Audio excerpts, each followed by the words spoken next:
Old dude is now live. Like, share, subscribe.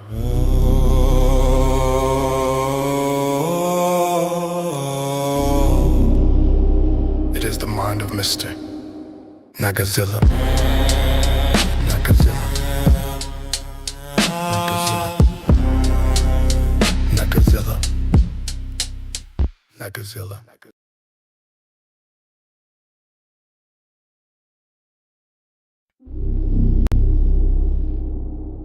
Old dude is now live. Like, share, subscribe.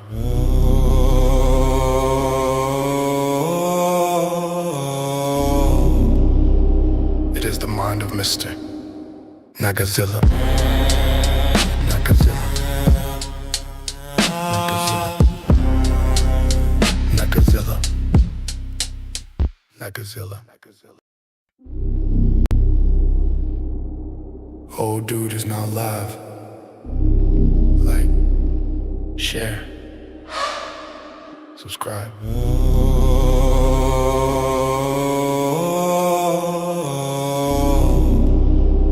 It is the mind of Mr. Nagazilla. Nagazilla. Nagazilla. Nagazilla. Nagazilla.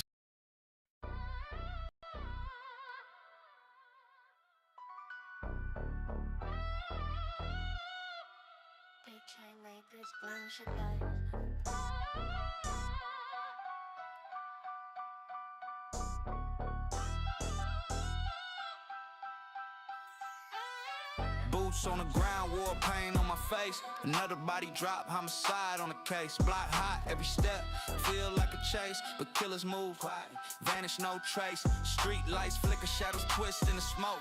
Homies in the cut, hearts broke but never spoke. They set us up, now we the face of the dope. We can't win, it's like pissing up a rope. Soldiers of the block, marching in the dark. Scars on the soul, everyone leaves a mark. Ain't no medals, just survival as the prize. Gang life, battlefield where the loyalty lies. Soldiers of the block, marching in the dark. Scars on the soul, everyone leaves a mark. Ain't no medals, just survival as the prize. Gang life, battlefield where the loyalty lies. Trenches ain't dirt, it's concrete and pain. YN's vicious, trying to make a name. Homies got my six, but some switch for the game. Committing treason, all for some change. Blood on the curb, baptism in the grind. Cause in the hood, always pushing. What's fackin', mainstay? Spinning back with the time, gotta be built for this, or you could lose your mind. Silent prayers in the alleys, cathedral. Cigarette smoke swirls, preachers lethal. Chain heavy, but the burden is heavier still. The battlefield's quiet, but the streets always kill. Soldiers of the block, marching in the dark. Scars on the soul, everyone leaves a mark. Ain't no medals, just survival and surprise. Gang life, battlefield where the loyalty lies. Soldiers of the block, marching in the dark. Scars on the soul, everyone leaves a mark. Ain't no medals, just survival and surprise. Gang life, battlefield where the loyalty lies. Roll, call it dawn, but it's ghosts in the ranks. Cash in the duffel, blood-stained banks. Graffiti on the walls, hieroglyphs of the lost. Every war's got a price, we just tally that cost.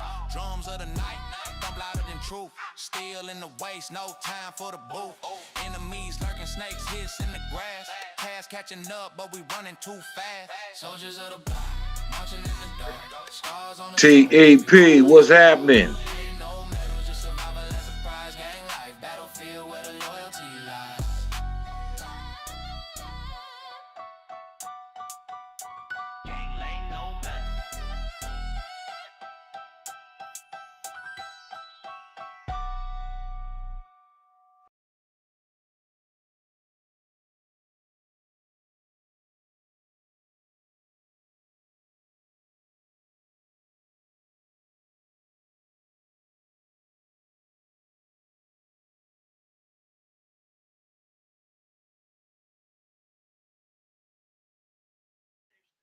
I ain't even gonna hold you.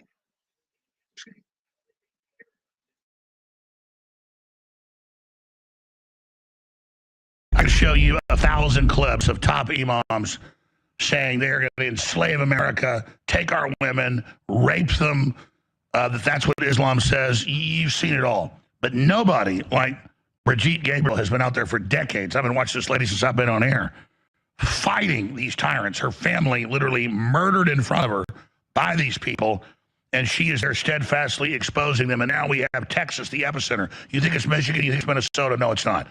Texas, I live here. My wife, a month ago, was like 9:30 at night, our daughter gone to sleep. She went to HEB. She'd forgotten stuff, and she had a man in a beekeeper outfit, in his nightgown. It's the one where the beekeeper outfit.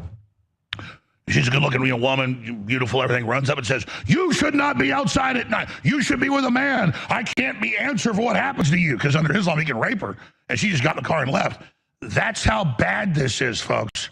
And they're coming into shops and saying, 7-Elevens, you can't sell beer. And they're in public schools without permission, handing out Qurans and setting it all up. And in their own police departments, they are dominating us, and they're allied in the Red-Green Alliance with the left in Mondami. So I've got some newer clips of them up to all of this, but I want to just try to give her the floor, and I'm so glad we finally got her on. Brigitte Gabriel is a national security expert, the chairwoman of actforamerica.org, with a passion and vigor hailing directly from her profound experience during the opening salvos war in Lebanon. Used to be Christian, now it's Islamic mainly.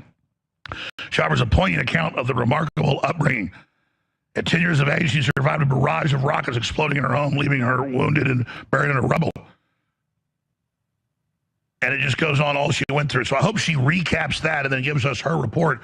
She's very nice. I'm going to try to sit back and give her the floor. Then I'll play some clips, have some of my questions. But just don't stop, because I'm well known for interrupting. I want you to have the floor. You're an amazing woman, a beautiful soul. Thank you so much. This critical time as the West awakens to the grave threat that's already taken over much of Europe and the UK. And we've just got very little time to rally and, I believe, launch the new crusade. The Crusades were a response, for those who don't know, to 700 years of Islamic invasion, the capture of much of Eastern Europe, the takeover of the Byzantine Empire, the takeover of Spain itself, and hundreds of years to recapture those areas. So the Crusades was a defensive response, and I believe we've reached the tipping point, and I believe the new crusade is beginning. So thank you so much, Brigitte Gabriel. You've got the floor. T-Dub, what up, though? What's packing, man? Thank you, Alex. I'm delighted to be with you. Finally, I get to be with the famous, with the strong Alex Jones. Well, we are fighting, Alex. You and I are fighting. We are fighters. We don't go down. If America's going to go down, God forbid, it's not going to be under our watch, or we're going to be fighting, going down until the last breath. And that's why I fight so hard. And I fight so hard. People tell me, where does your passion come from, Brigitte? You're so passionate about these issues. I am passionate about these issues because I understand what happens when people turn a blind eye to evil, thinking, it's not going to happen to me. Let them all fight each other over there. Who cares what happens over there? Well, you know what? Over there is now over here. My story started when I was born in Lebanon. Lebanon was the only majority Christian country in the Middle East. We were open-minded, we were fair, we were multicultural. We were so proud of our multiculturalism. We invited people into our country. Stars used to come vacation in Beirut. Yves Saint Laurent,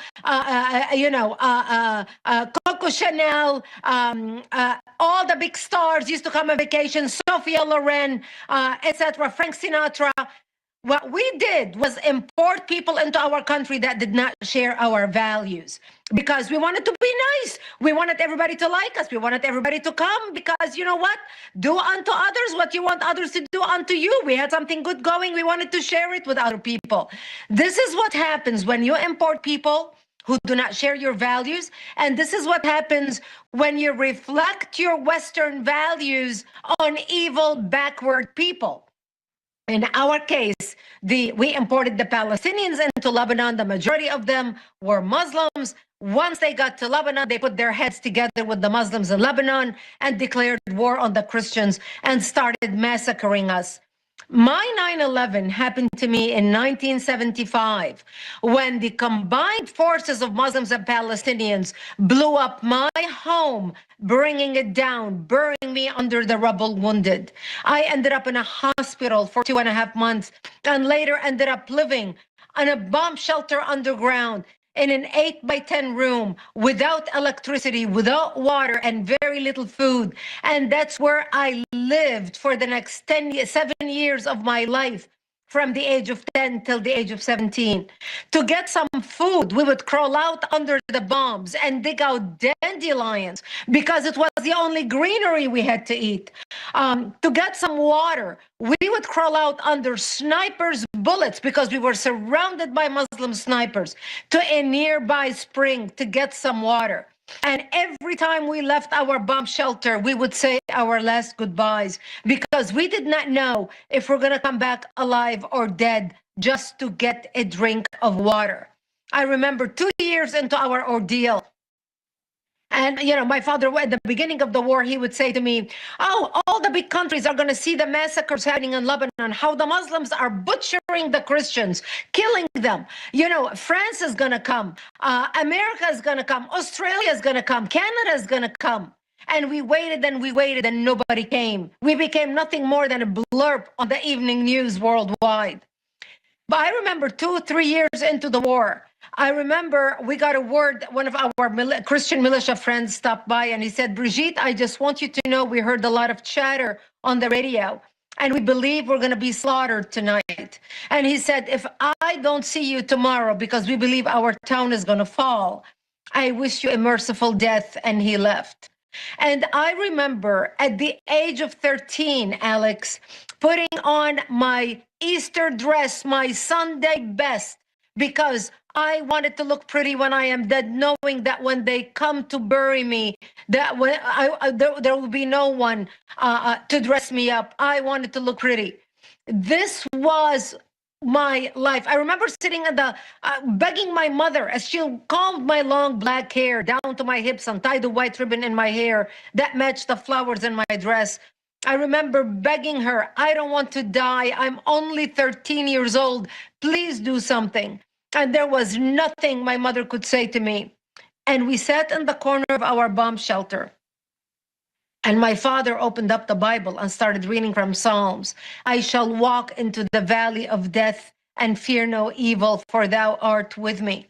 And my parents said to me, when they come to slaughter us tonight, we will create a distraction. We want you to run towards Israel and don't look back. We lived a long life. You're a young child.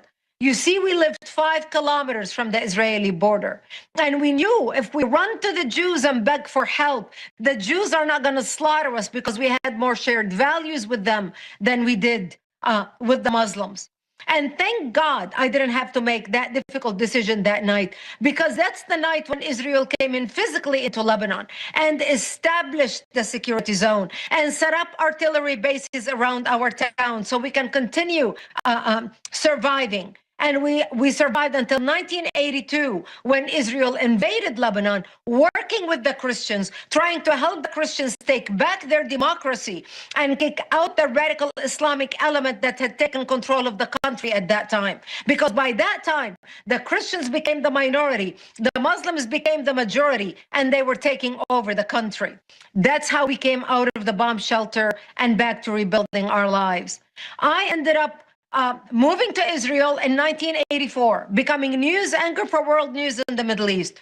I wanted to understand why people do evil things to good people. And I remember I became news anchor for World News, covering the news events from 1984 till 1989. And I remember reading the news night after night. And that's when we started seeing a real rise of Islamic terrorism around the world. And as I reported the news, the name of the perpetrators were always the same: Ahmed, Muhammad, Hussein, Ali. The name of the victims were always Westerners, Christians and Jews: Terry Waite, Terry Anderson, Colonel Higgins, the Achille Lauro, the TWA flights, the Pan Am flights, and I can go on and on. As a matter of fact, in my first New York Times bestseller titled "Because They Hate," I have page after page after page listing all the terrorist attacks that were committed against the West, where America hit the snooze button and went back to sleep. And that's when I realized, Alex, that what I used to think was a regional problem between a majority Muslim Middle East trying to either kill or expel the minority Christians and Jews had become a worldwide problem. But the world was not paying attention. The world did not connect the dots. The world lacked imagination. And isn't this exactly what the 9/11 report said to us? We lacked imagination. It's not that we did not know how much Al-Qaeda hates us, or how much the Islamists hate us around the world, or how much the Iranians hate us. After all, we have never been faced with an enemy who not only I think tells us that's how it. much It's they like, hate I us. use the analogy to interrupt. When they went to Galapagos Island 180 years ago or whatever, you had these giant dodo birds, bigger than turkeys, delicious. They never had a predator, so the sailors could come over and just hit them on the head. And pretty soon there were no dodo birds. Or here in Austin, I live on a golf course. The deer walk right up to you because there's no predators. Now in the countryside, there, there's wolves and coyotes and people that they hide. And it's the same thing. People have just had it good so long. But I look at the Middle East, and so much science came from there. Like the Dark Ages began again. We had our own Dark Ages in Europe, but the Dark Ages started 1,400 years ago with Muhammad. And you look at all the science stuff, it just goes away. You look at what Persia was like. You look at what Lebanon was like. Anywhere, it was super advanced, not just in fashion and style, but in science and everything. And then it just, what triggered this barbarous Islamic, I guess you call it orthodoxy, to come back? Well, two things happened in the world that triggered the Islamization to rise up the way it is today. Number one, the ending of the Islamic Caliphate in 1924 by President Ataturk in Turkey. So the fall of the Ottoman Empire. The fall of the Ottoman Empire. The fall of the Ottoman Empire, this ended Islamic rule over the earth for over 1,000 years. And so the Muslims believed that Ataturk had a Jewish mother, that he was Jewish. He ended the Islamic Empire. He said women have a right to an education. Women were not allowed to wear hijab. Women can get jobs. And he told the men, you're not allowed to grow a beard. He put the nail in the coffin of the Islamic Empire. By the time he ended it, Islam had ruled for over 1,000 years. So 5 years later in Egypt, a group of Muslim radicals sat together and said, how can the Islamic Empire fall? Islam is the supreme and they above set up the all Muslim religions Brotherhood on earth. Muslim Brotherhood. Right. About the Muslim Brotherhood. So 5 years later, those groups formed the Muslim Brotherhood. And, the Muslim Brotherhood, even by the 1950s, people thought, oh, they're not going to get anywhere. Islam is dead. Islam is over. The Islamic Empire is never going to be resurrected. But two things happened in the Middle East that gave the Islamists the power and the money to explode worldwide. The number one thing that happened was in 1979, the Iranian Revolution, brought to you by a Democrat, Jimmy Carter, who put the Ayatollah Khomeini in power. If we are dealing with Iran, we're facing today. Well, let's not skip over Hitler, too. Let's not skip over Hitler. He gave support, too, early on. He worked, that's right. That's a whole other thing. But that's right. So in 1979, the Ayatollah Khomeini came to power, which gave the Islamists the spiritual leadership and also the discovery of oil in the Middle East, which we discovered and we allowed them to nationalize. Now they have the money and they had the power and they exploded on the world stage. The West did not pay attention to them. And you brought a very important point about the Nazis working with Hitler. What most people don't realize, people think that the Yellow Star is a German invention. That was a Nazi invention. Oh, no.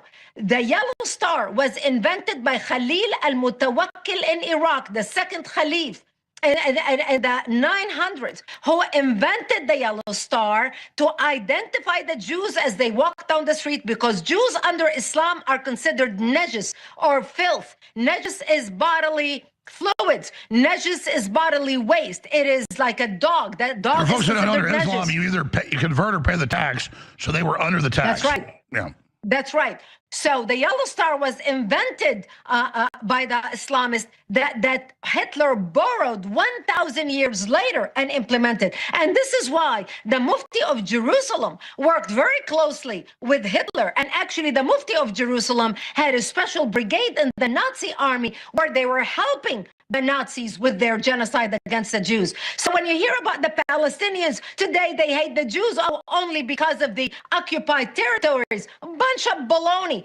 This all goes back to Islam, the religious itself. That's where the hatred is coming from. No, but I think you just went there. Sure, you've got globalist funding the Islamics and all that, but, and again, I'm not against Israel, but I'm critical when we need to be, so I'm not just like purely on the Muslims all day. I criticize our own government too, and the Chinese government. I'm not just the Chinese people. But Israel being established, that also pissed off and supercharged the Islamicists. And I'm not saying Israel shouldn't exist, but I'm saying that was a big part of it too. Well, you know what? No, actually, Alex, I disagree with you. This is only new. The Islamists did not need to recharge when they massacred 2 million Armenians in Turkey at the beginning of the century. 2 million right. Armenians No. Islam were was mad that it was women. being, you're right. It launched its new attack before the Jews came along. Same new butchering and massacring. By the time the Islamic Empire ended in 1924, Islam was responsible for the murder of over 100 million Doesn't people Israel, worldwide and I'm not that saying were Israel shouldn't murdered. exist. I'm saying, doesn't then Israel after 47 become a rallying point though? Yes, but all they need is an excuse. But then again, look at me. I'm Lebanese. So when they massacred the Lebanese Christians in 1975, we were Arabs. We spoke the Arabic language. We were Christians. We were not Jewish. And they massacred us the same way they did October 7th. They hanged men on crosses. They would cut a cross on a man's chest and nail him to a cross. They would cut his genitals. They split pregnant women's By the way, stomach Obama open and backed got the Arab babies out. Spring. Obama backed the Arab Spring. And the takeover That's right. of Egypt, they blew up hundreds of churches, killed thousands in crucifixion. That was Obama. Is Obama the leader of the Muslim Brotherhood? Obama worked very closely with the Muslim Brotherhood. He is the one who invited them to the White House. He made the top list, you know, the Muslim Brotherhood Project for North America. The last page lists 29 front Islamic organizations set up in the United States for the destruction of the United States from within. Number one on the list is ISNA, Islamic Society for North America. Obama made them their advisors on Middle East policy. So we not only had the Fox inside the watching the head house, we had the Fox, the Islamists inside the White House dictating policy in the ear of the president. And CARE, the Council on American Islamic Relations, had over 350 visits to the White House when Obama was in power. He was working very closely with the Muslim Brotherhood. He was coordinating with them. Let me just stop you right now. Let me just stop you right now because I'm quite the historian. I just want to say, like you say, your Arabic background, Lebanese. Look how beautiful and smart you are. And imagine what the Middle East would be like if it was Christian. And just imagine all these beautiful women that are covered up in beekeeper suits. That has got to be painful for you because you're such a stunning woman, so smart, so beautiful. How painful is it? All these women are enslaved. Thank you. It is very sad that Muslim women are enslaved. You know, Christian women look like me, they act like me, they dress like me. Unfortunately, the Islamists, the Muslims, drove most of the Christians out of the Middle East. You talk about genocide. There's a genocide by the Muslims against the minorities in the Middle East. But I look at the women in Iran, for example. I look at the oppressed women in the Middle East and feel sorry for them. The Iranians, I mean, we're talking about Texas, you know, yesterday. Hold on, stay there. We got to go to break. Let's come back and talk about the amazing women of the Middle East and of Persia. I mean, just amazing women and totally enslaved by scum. We'll be right back. Stay with us. You took methylene blue about 30 minutes ago. Are you feeling it? I think I am. Kennedy.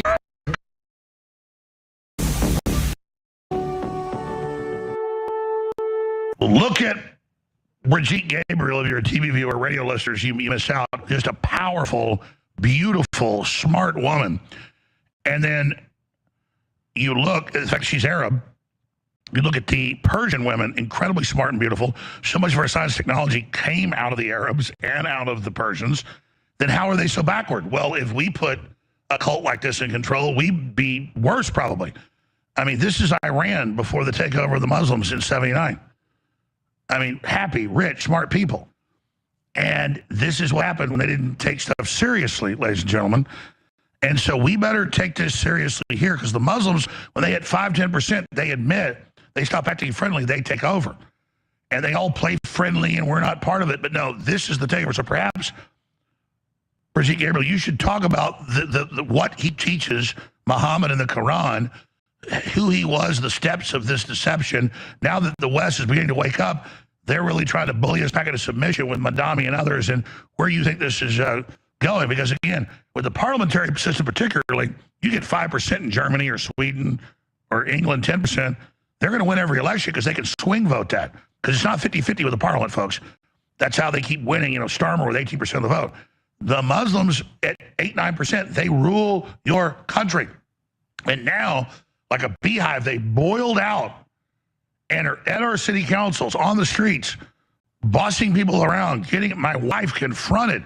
What are you doing out? You woman can't be out alone. And the guy was all obviously sexually attracted. She's a very beautiful woman. And he was like, you shouldn't be here. I can't say you can't be protected. What he meant was, under Islam, I can rape you because you're out here without a man. These people are sick, folks, and I can play you imams on Palestinian TV, women and men, saying, when we conquer Israel or any other country, we can put their kids into slavery because they can sell you drugs under Islam because you are infidel. You're a kafir. Explain that to people. Exactly. And I learned this lesson when I was laying in a hospital bed at the age of 10, when I was wounded, going from one surgery to another. I would ask my father, why did they do this to us? And my father would tell me, because we are Christians, they consider us infidels and they want to kill us. So I learned since I was a 10-year-old little girl that I am wanted dead simply because I was born into the Christian faith and lived in a Christian town. We have a saying in the Middle East, أولاً يأتي السبت وبعده الأحد. First comes Saturday, then comes Sunday, meaning first we kill the Jews, then we come for the Christians. So right now, all throughout the West, we have imported or allowed to come in as refugees or break the law, like what happened under Biden in the last 4 years in the United States. People coming into our country, we do not know what hellhole they came from. They are now coming in big numbers. And once they have the numbers, they already have the numbers. I mean, look at England, look at London, look at in England, every major city has a Muslim mayor. So they democratically elected themselves into the government. They multiply, they have a lot of children. And the West, we have the disease to please. We want people to like us. So our elected officials lose their spine because they do not want to be criticized when they speak about radical Islamic infiltration or the infiltration of a culture that does not share our values. And we're seeing the same thing happen in America today. So Europe is at stage 4 cancer. It's very difficult to turn the ship around.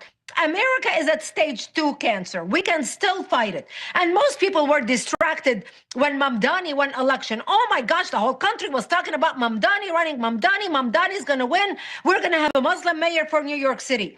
Do you know that day, 42 Muslim candidates won elections in the United States on that day? I did. Mamdani was 1 out of 6. Mamdani was 1 out of 6 mayors. They won 20 city council positions, 6 school board members, 2 state legislatures, 2 federal judges, and I can go on and on. 76 Muslims ran for office on that day, and 42 got elected. Most Americans have no idea, and they wonder why we are seeing what's happening in America today. The hijab day at school. Iranian women are burning their hijabs, putting their life on the line, dying to get rid of the hijab. Yet in Texas, they sneak into a school, set up a table, pass Qur'ans, and tell the daughters, the girls to try on a hijab. Just try it on. It looks so beautiful. And by the way, we see footage out of Sweden, Germany, Netherlands, England, Ireland, Scotland, Italy, where they don't even tell the parents, just like with Drag Queen Story Time. They bring the little girls in and have them put on the hijabs, have them bow to Allah because they're paying off the government. I'm going to play a few clips since you mentioned it. Here's Muslim students at University of Illinois, and then we've got more of them in Texas handing out the Qurans. Let's play clips 7, 16, 18, and then there's also the other clip. But here it is. America is the cancer. America, the American government, secularism, democracy, capitalism, these are cancers that have spread their illness all over the world. In America and in the Middle East. In America over here, people have the freedom to, again, like I said before, commit zina, do os fahisha. When you speak up, it's a problem. Non-Muslims are tired of this cancer. They're tired of the American government. They're tired of democracy. They want to see a new way of life. And as Muslims, we have to understand that we have that new way of life. Rasulullah sallallahu alaihi wasallam was sent as a mercy for all of mankind. وَمَا أَرْسَلْنَاكَ إِلَّا رَحْمَةً لِلْعَالَمِينَ. He was sent as a mercy. Why? Because the way of life he brought will bring that mercy. The way of life he brought will bring that tranquility to Muslims and non-Muslims. Non-Muslims won't have to worry about these issues they worry about now. They won't have to, because Islam is a just religion that has come to be implemented upon. The election of somebody like Mamdani, it is a game changer. We need somebody like Mamdani to be the mayor of New York. And that is a victory for the ummah. I'm jumping the gun here, but this is one of the narrow-mindedness need to break here. And if you don't understand this, then honestly, you need to rethink through your understanding of civilizational strength. Everybody has a role to play. Muftis have a role to play, and politicians have the role to play. Let everybody be active in their role. This is a strength of our community. And of our greatest strengths, like I said, the political freedoms we have. The guy tried, not once, not twice, 8 times to shut our project down. I don't want to go into all the details because of time. He failed miserably at every single level, and the project is still going full steam ahead. Do you understand what I'm saying here? The governor of one of the largest states of the world, Texas. Everything's big in Texas. Hello, tell me the story. What happened today? Okay, so I'm Marco. I'm the president of the high school Republicans at Wiley East High School. And today there was an organization called Why Islam that had a huge table booth in the front of our school today. And they were giving hijabs to Muslim girls out throughout the high school, and they were giving out Qurans, and they also had pamphlets about Sharia law and other Islamic things, and they were giving out these bags. And I had a discussion with the women that were there, and we're trying to understand what's going on. Was everybody in a hijab? So they were passing out to as much, girls as they could. So that was their goal. How many students took those bags? I don't have an exact number of how many people took them, but I can say that they were trying to get as much out as they could. And it was during the school day, right? Yes, it was during lunch. During lunch. And we typically have colleges come out, where we have our clubs have tables, but we've never had a faith group, to my understanding. So Christians have never been allowed to come? From what I've seen, I've never seen churches or Bibles passed out. I can't confirm that that's 100%, but what I can say is that this was a big thing that they wanted to push out today. Okay. Thank you, sir. So the left doesn't want you handing out Christmas cards, which is your right to do. You just can't have the school say it's officially Christianity. That's separate church state First Amendment. I agree with it. Because you don't make you be a Catholic, Protestant, whatever. But the point is that, again, my wife's not a drama queen. And she was like, this guy was really aggressive in my woman, you shouldn't be outside by yourself. This is a very aggressive thing. And these are just the latest clips. I have clips, I know you've seen them all. Thousands of times worse. We're conquering, we're taking you over, we're going to overthrow you, we're going to rape your women, we're allowed to under Islam. We're going to put your women in sex slavery. They had the original harams. They set up the black slave trade. And then you have them in the prisons having blacks join Islam, thinking it's anti-slavery. Give us a few minutes on what Islam really is. People that don't know. Well, Islam means submission, not salam. I do not know why George Bush and all these Republicans after 9/11, everybody's like, no, Islam means peace. No, Islam means submission. And that's your submission. They want everyone to submit to Islam. It's a very oppressive ideology that does not believe in equality between the sexes. There's no equality between men and women. Women are considered as animals. Women are considered, the Islam says, the Hadith says, women are like a field. You plow into them like you plow into any field. They are animals. They believe that God created them in an image of a woman, so when the man wants to be with them, he doesn't feel repulsed because he wants something that he can look at. Doesn't the Quran say that a woman her word in a trial is worth much less than a man's? That's right. A woman's worth is worth half of a man. In a trial, her word, her testimony is worth half of that of a man. And if she is raped, she needs a few men to testify that they actually saw her being raped before the court will side with her. But By the way, that's I not saw even an to mention. imam, I have hundreds of these clips. A top imam said, yes, Muhammad had sex with a 9-year-old. If she'd have been a baby, I would have given her to him. They literally, talk about pedophilia in Islam. Because they claim they're being all moral. It's the opposite. I mean, look at Afghanistan. It's open pedophilia.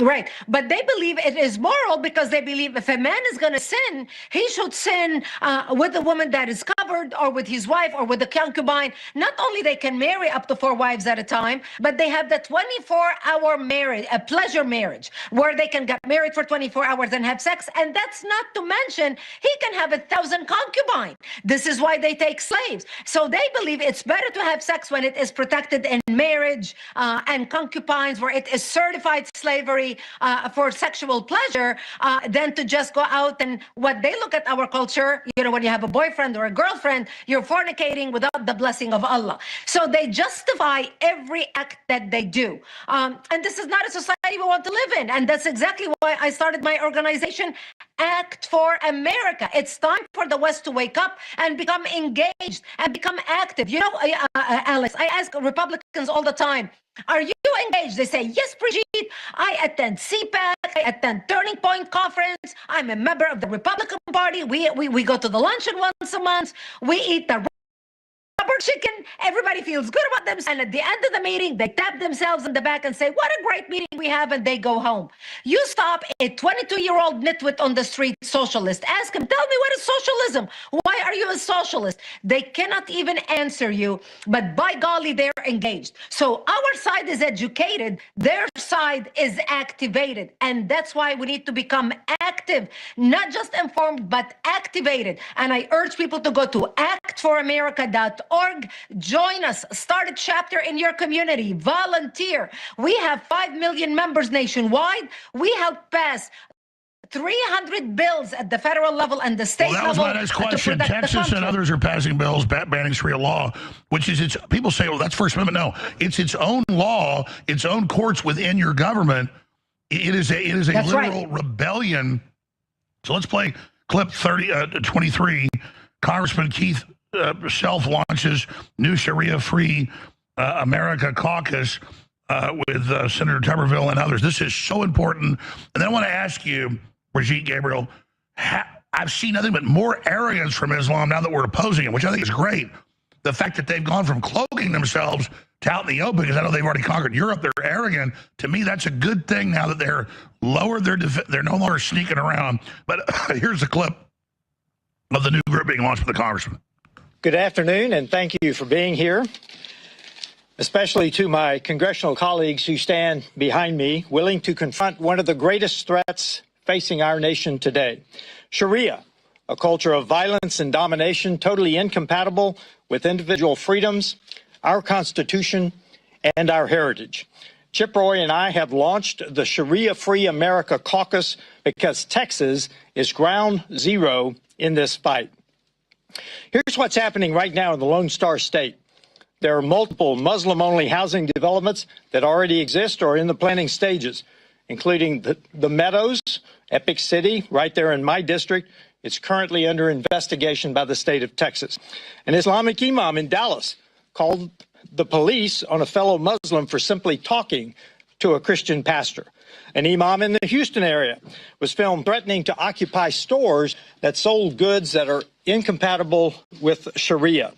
Just yesterday, at a taxpayer-funded high school in my district, an Islamic group set up a booth during the school day to pass out Qurans, unauthorized. They did that. These examples multiply daily.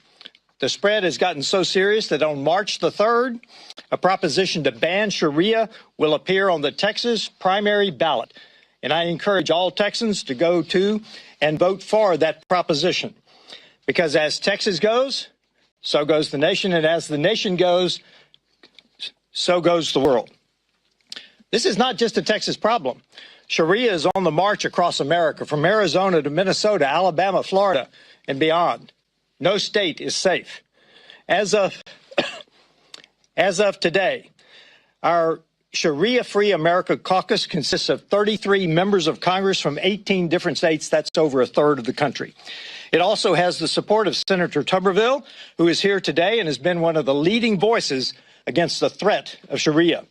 In fact, this caucus grew out of a conversation that he and I had at the White House Christmas party. All right, we got limited time left with our guests. Want to play part of this.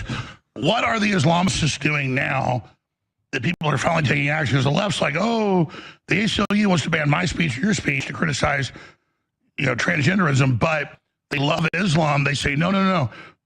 What if Mexico tried to come here, or Germany, or Russia, and say we're setting up our own courts, our own system? It's completely illegal. Of course, Sharia law must be banned. Speak to that. How do we counter Orthodox Islam? Sharia law must be banned because we have documented 143 cases where Sharia law was used instead of the Constitution of the United States in 22 states, Alex. So this is a major problem, and I'm so glad to see the country waking up. Elected officials are waking up, but we need to wake up within the local communities. This is exactly the importance of mobilizing chapters within the local community so you can know when there's a decision coming down by city council to build a major Islamic compound in your community with a mosque and a school and et cetera, et cetera. They're patrolling in their own cars. They're telling people what to. They're telling my wife to not be out at night. Right, exactly. So you need to mobilize your own community. You need to start your own group. As much as the Islamists are organized, we need to organize. And this does not mean just going and hearing a speaker, speak at the Republican Party meeting or attending a conference once a year. Mobilizing at the local level means monitoring what's happening in your community and running your own people to run for city council, school board, state delegates, and start taking back your community one position at a time. That's how we're going to be able to build the firewalls that the Second Crusade is almost beginning?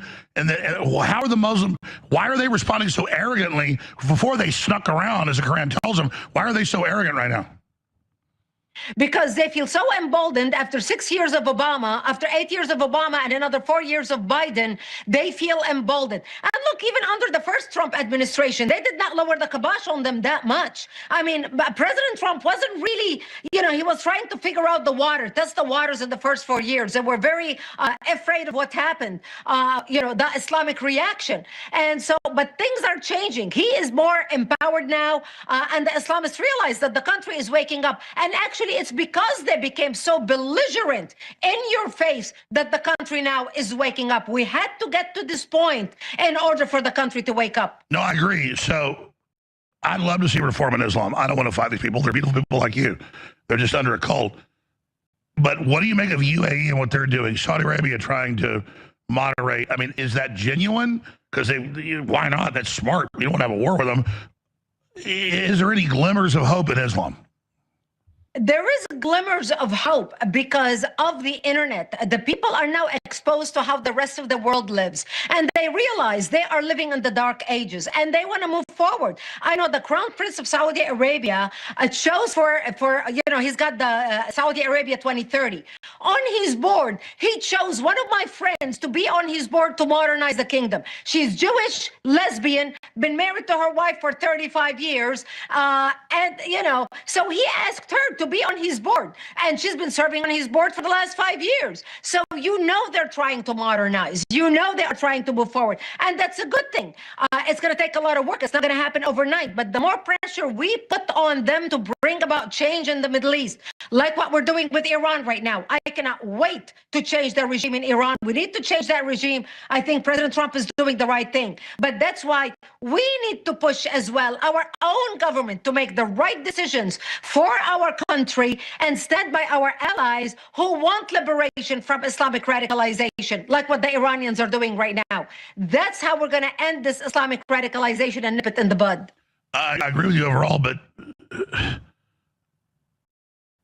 I love how, though, they go the extreme of, like, I'm against the lady, but, like, why not just go with, like, mainline conservatism? But I get it. No, they definitely, women can not have jibs, have jobs now. I think Islam, that it's starting to get wealth and power, is like, we can go back what we were before Muhammad, super smart and great, and not blow ourselves up fighting the West, because I think they realize the new crusade's coming. Like, one way or another, it's going to happen. Yeah, because the West is waking up, is revolting. When you look at the European governments right now, they have parties electing representatives who are running strictly against Islam. Who would have thought we're going to get to that point? Yet they're going to win. Look at Geert Wilder in the Netherlands, for example. Look at the Italian prime minister. I mean, look what's happening around the world. I can also play you 10 clips I've seen the last month of members of the UK Parliament are Muslims saying we're conquering this Islamic takeover. So, in a way, they're doubling down when we wake up. I love that, actually. Why are they so arrogant? I love that.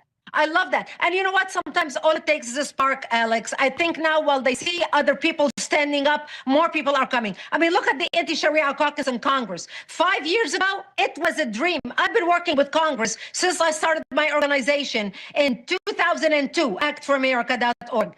They were afraid of their shadow. To see 31 people right now who are members of the anti-Sharia caucus goes to show you that there is a rising spirit nationwide. No, I agree. The trance is over. Because they know the bullying is over. The Islamists need to know, hey, you ain't the same ballgame now. Like, you know. That's right. Not well, in take America. how it took 700 years. They had to push all the way into Western Europe to finally get Europe going. Well, this is just taking 50, and they're about to get it. You can feel it. You can feel it. We need to resist them, but we need to resist them democratically. And our side needs to come out and vote and become engaged. No, I agree. We're not going to run around with battle axes, but I'm saying the new crusade is an information war. Right. Do you agree with me, though, that the new crusade basically has begun the last few months? I believe a lot of people have woken up to the threat, especially after watching what's happening in the Christmas markets in Europe. When you see Germany burying Christmas markets as if you are walking into a Billy fort. When you see Christmas and New Year's Eve cancellation. I'm not trying to say new crusade to be provocative. I'm saying it is. Like, figuratively, not in the day where people are going to carry swords and go kill each other. This is not what we're talking about. But we're talking about people democratically and peacefully come and working together, using our republic and our law to be able to take back our country, where we can institute laws and lawmakers that say, we're not going to allow Sharia to be practiced here. You want to practice Sharia law? Maybe you should immigrate to Saudi Arabia, immigrate to Indonesia. Yeah, you want to put your daughters in to the United States. You want to do that to your family? Get the hell out of here. Yeah, no more bullying, no more attacking us. Incredible. Brigitte, Gabriel, incredible interview. Join us again soon. It's so good to have you. ACT Brigitte. Where else people find you? actforamerica.org? actforamerica.org. We need people to join us. Go start a chapter, become a member. Shut up.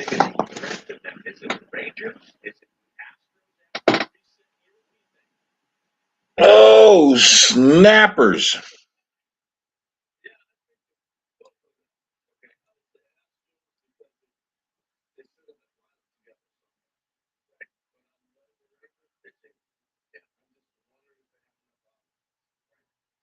Yeah, she's very hectic and kind of hard on the eyes, like I said earlier. We got a rat infestation. We got roaches. One side talking about infidels, the other side talking about goyams and shit, bringing that shit over here with the bullshit. Oh. Hey, man, Alex, small hat, sympathizing ass motherfucker.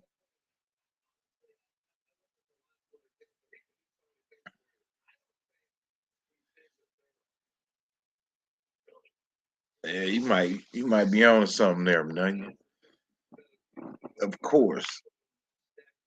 Of course. Oh shit.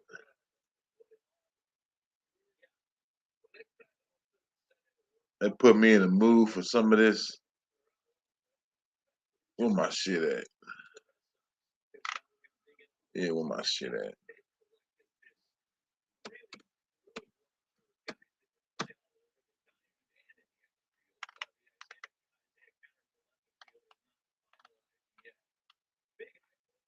Bam!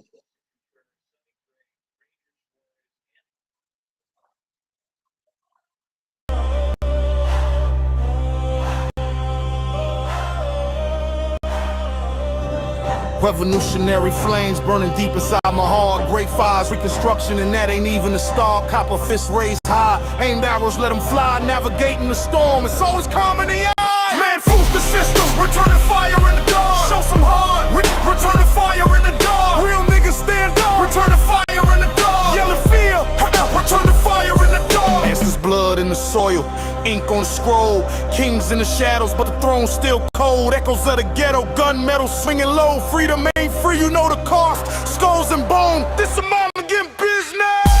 Back alleys whisper secrets to the stars. Bullet holes tattoo the hood like memoirs. The block's a graveyard, angels with battle scars. Chasing revolution, but the devil stay on guard. Revolutionary flames burn deep in the heart. From the ashes of the streets where the riots start. Copper fists raised high, tear the system apart. We the fire in the dark, show some heart. We the fire in the dark, break, man, boost the system, return the fire in the dark. Show some heart, return the fire in the dark. Real niggas stand up, return the fire in the dark. Yelling freedom, return the fire in the dark. Poverty's a noose, hanging dreams by the thread. Politicians promise change, but we still end up dead. Fed lies on silver platters, feast on lead. The pen and the pistol, both aiming for the head. Fuck some chains rattling, echoes of ancestors. Rebellion's a symphony, truth is the instructor. Loyalty's a gamble, trust under pressure. Life's a chessboard, pawns measure the treasure. Sins of the father, bleed into the son. Cycles of the system, revolvers weigh a ton. Write our own history, ink mixed with the gun. Revolution ain't finished until the war is won. No fun, just run. The rabbit got the goddamn gun. Revolutionary flames burn deep in the heart. From the ashes of the streets where the riots start. Copper fists raised high, tear the system apart. The system, return the fire in the dark. Show some heart, return the fire in the dark. Real niggas stand up, return the fire in the dark. Yelling freedom, return the fire in the dark.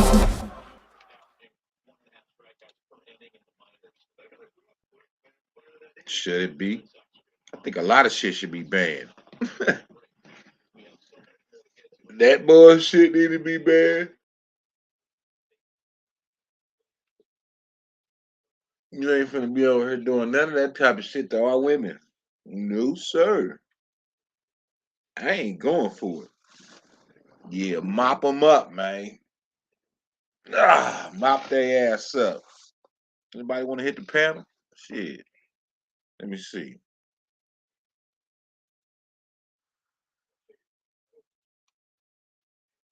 I dropped this shit in here. What's on your mind? Talk to me. I talk back.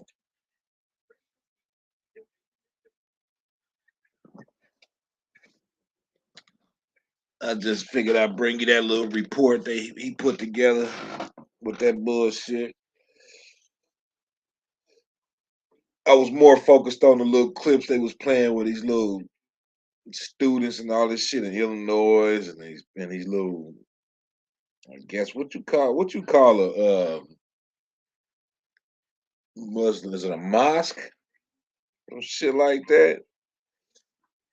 You know what I'm saying? So I was more interested in them clips from words coming out their own mouth. Like, wow, I'm pretty sure I could find a lot more of that shit. You know what I'm talking about? You know what I'm talking about? Know what I'm talking about?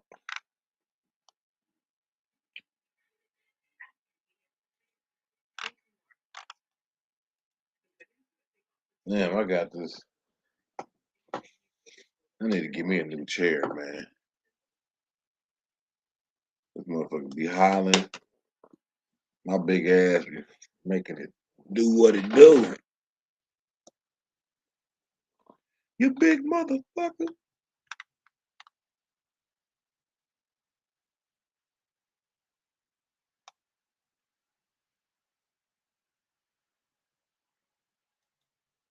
Oh, yeah.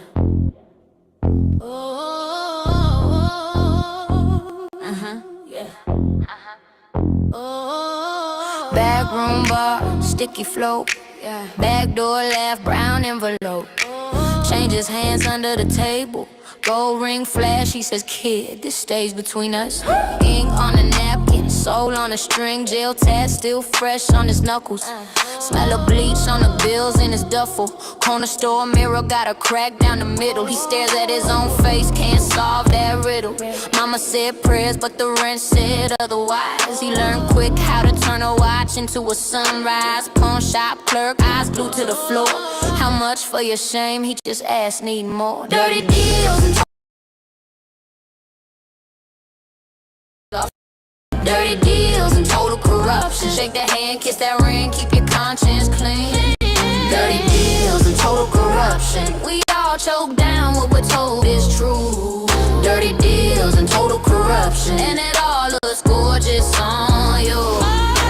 Glass tower, polished shoes on polished stone. Offshore account name spelled wrong by design. Charity dinner, razor toast to doing good.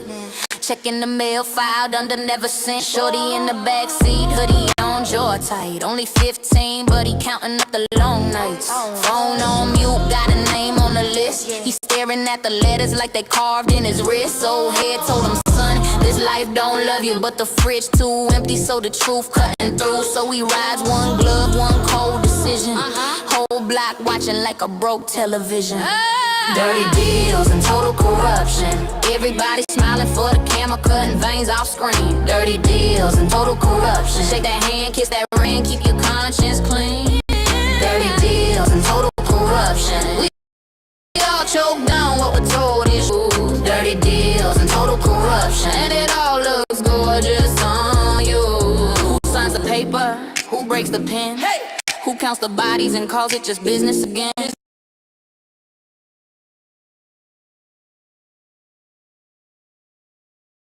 Change your name, boy, murderers and thieves in a concrete halo. Blood, but they move when I say so. Saints in a church, but the block got a credo. Judge in the robe, never walk through the ghetto. Murderers and thieves in a concrete halo. Sleep with the sins and they wake when the pace slow. If the world wanna point, let it point at me though. I was raised in the light, made my peace with the shadow. Dirty deals and total corruption.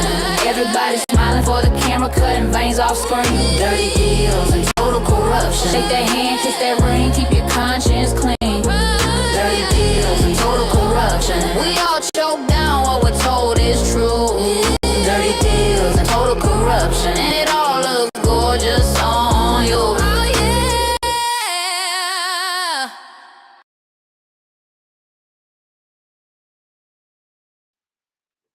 Yo, what up, RBW 88K?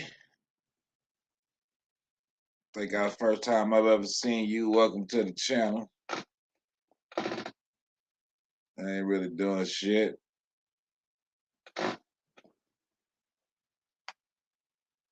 What else can I bring to y'all, man? Where my background shit at? Come on now. Come on now. There we go. There we go.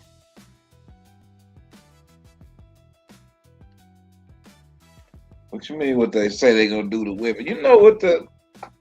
I don't know if you know anything about Sharia law or...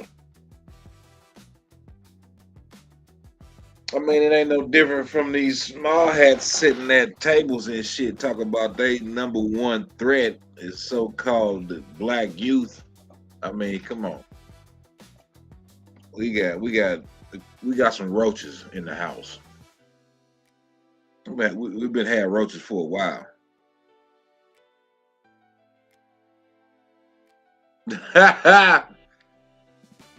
Yeah, what bush meat at?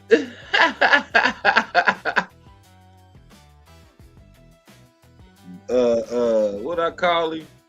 Bobby Bushmeat? He's somewhere. Let me see.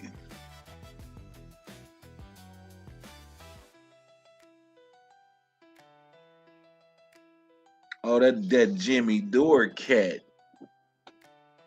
Had an interesting video. Hold up, live. Bill Clinton testifies in Epstein house probe. What? What we got? What is this? Slow your roll. Slow your roll. Run it back. Run it back. This looks very interesting.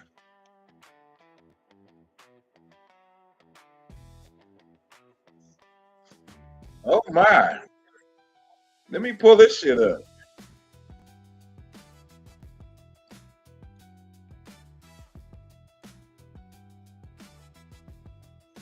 Make sure that it's bipartisan. Make sure that you're doing what needs to be done, the disclosure is done and the investigation is done. Because this isn't something that should be about political points. This is about something that we should investigate. And so with that, I just hope that they would come with us and help with the investigation. Thank you. With that, I yield back. Thank you. Ms. Scanlon, you're recognized.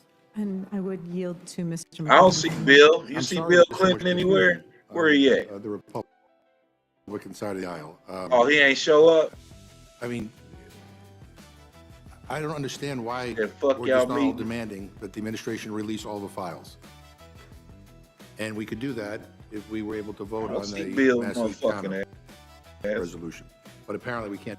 And forgive me if I'm just a little bit suspicious about all that's going on here, because I mean, I've been on this committee all year with all of you, and I have watched as we have weaved and dodged and avoided bringing anything to the floor dealing with this.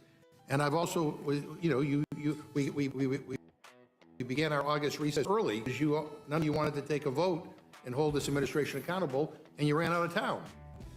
So again, and you know, want to do something bipartisan? Maybe we all can join on a bipartisan appeal to this administration to find out why Ghislaine Maxwell was moved to a cushy facility after she exonerated Donald Trump. So I'm sorry. I mean, we've lived through the last several weeks as Republicans have tried to avoid dealing with this issue, and so I hope, you know, and I trust that there's bipartisan cooperation on the Oversight Committee, and I want that investigation to move forward. But for the life of me, I do not understand why the administration, after promising to release all the files, Mirror has now. chosen not to. Live. Bill So Clinton that's what I'm testifies in confused the about. Thank Epstein you, House lady. probe. Republicans grill Clintons Thank you. over Epstein leaks. I don't see no damn Clinton. Mr. Comer, I think in your introduction, just for folks who are They trying just to send play catch up somebody in here, their 'cause there's a place, lot huh? of Now you details gonna and a talk to lot of them people names for it. being, We ain't not going in thrown there. around. You said that one of the issues here Much is bullshit. that the U.S. attorney who initially handled Mr. Epstein's case gave him a sweet Yeah, it's spray. looking like clickbait. Was the initial U.S. attorney was who? Well, you didn't name him, but it was Alex Acosta, right? I don't know if he was the initial, but he was one of them. He Yeah. gave him, yeah. So he was the U.S. attorney appointed by George Bush in One of Florida, them, whatever yes. district, and he's the one that gave the deal to Epstein, where he served a couple months, but basically got out on release every day, despite all the horrific crimes that we now know occurred. Okay, and in his later career, he became Secretary of Labor in the first Trump administration, right? And he had to leave after reporting disclosed this sweetheart deal. Is that right? I don't know what caused him to leave, but Damn, what's that He dude was name? I about- forgot his damn name. So, Mr. Garcia, I know we've heard that you've received some materials. Are there redactions in those materials? Hey, There are Jesus, appropriate redactions. We will be able to suckers, review the full man. materials. There'll be some opportunity to review the materials without some suckers. redactions from the committee staff and committee members that don't put anything. That ain't Hillary. But there are some, again, the reality about the materials, though, is there's nothing really with a small amount, a couple thousand pages of new information. And all the information Let me was find first this given Jimmy to Dore right-wing shit. influencers back in February, Interesting and then shit. has been released to the public, whether it's been through the media or other ways. And so we can else today, we know the DOJ has them. They're not answering our questions. We're asking when are we getting the rest of the files. We get no response. And to clarify one thing, Ms. Scanlon, I think it was said earlier by another member of the committee that we're somehow opposing this resolution, or we're not opposing anything. We want full disclosure. If the majority wants to put together a resolution to add to more disclosure, that's fine. But that resolution should in no way supplant the discharge petition or serve as some kind of distraction, not the full Congress on record to release all. Okay. I mean, I guess I was asking about the redactions because there's been reporting that under Attorney General Bondi, hundreds of FBI and DOJ man hours have been dedicated to redacting all references to the president.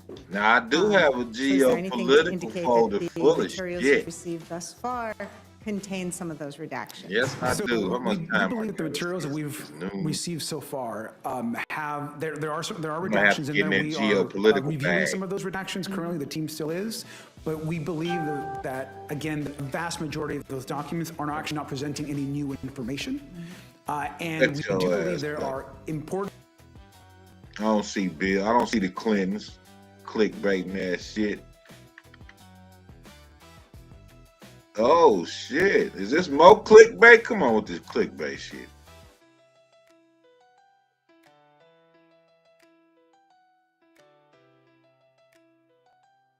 The FBI are doing to keep us safe, and I yield back.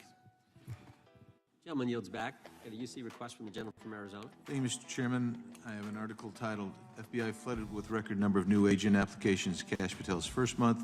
The FBI saw 5,577 new agent applications in March and more than 10,000 since January.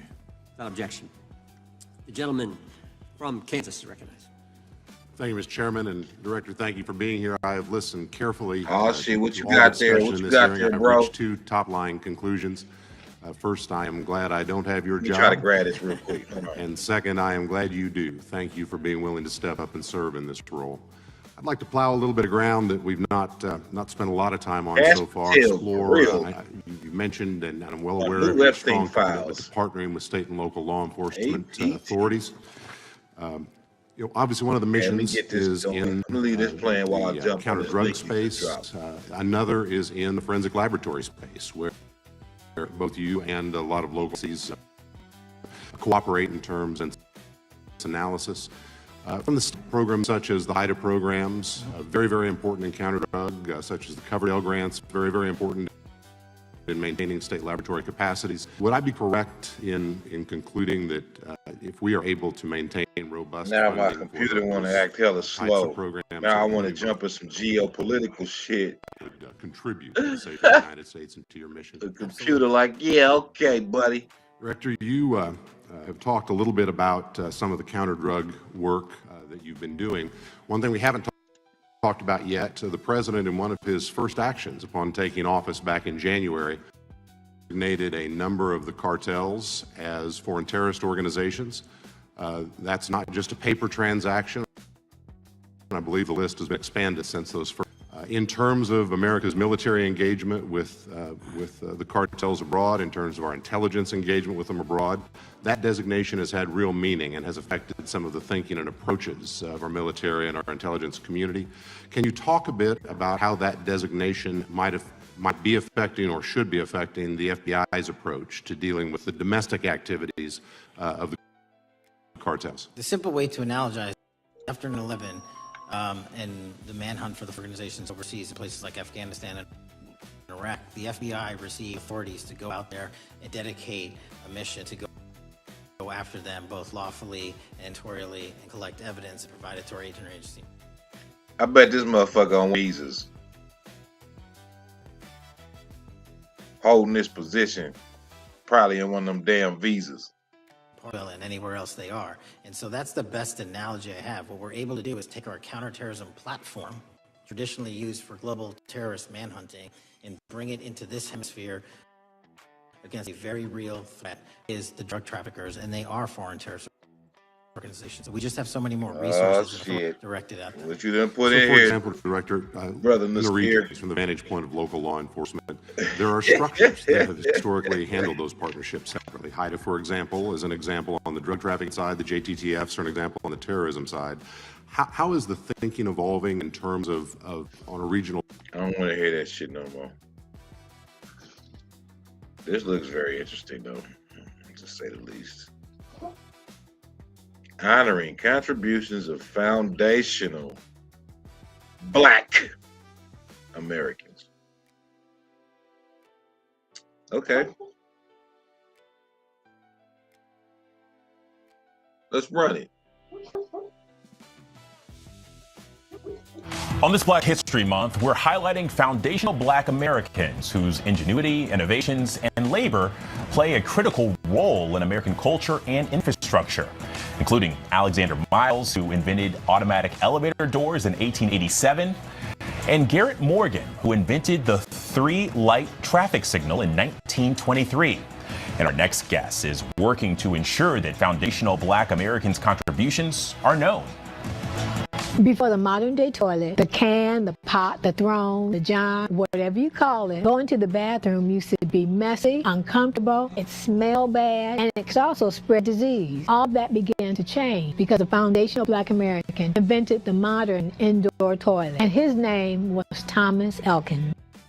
Thank goodness for Thomas Elkin, and that is just one of many videos made by...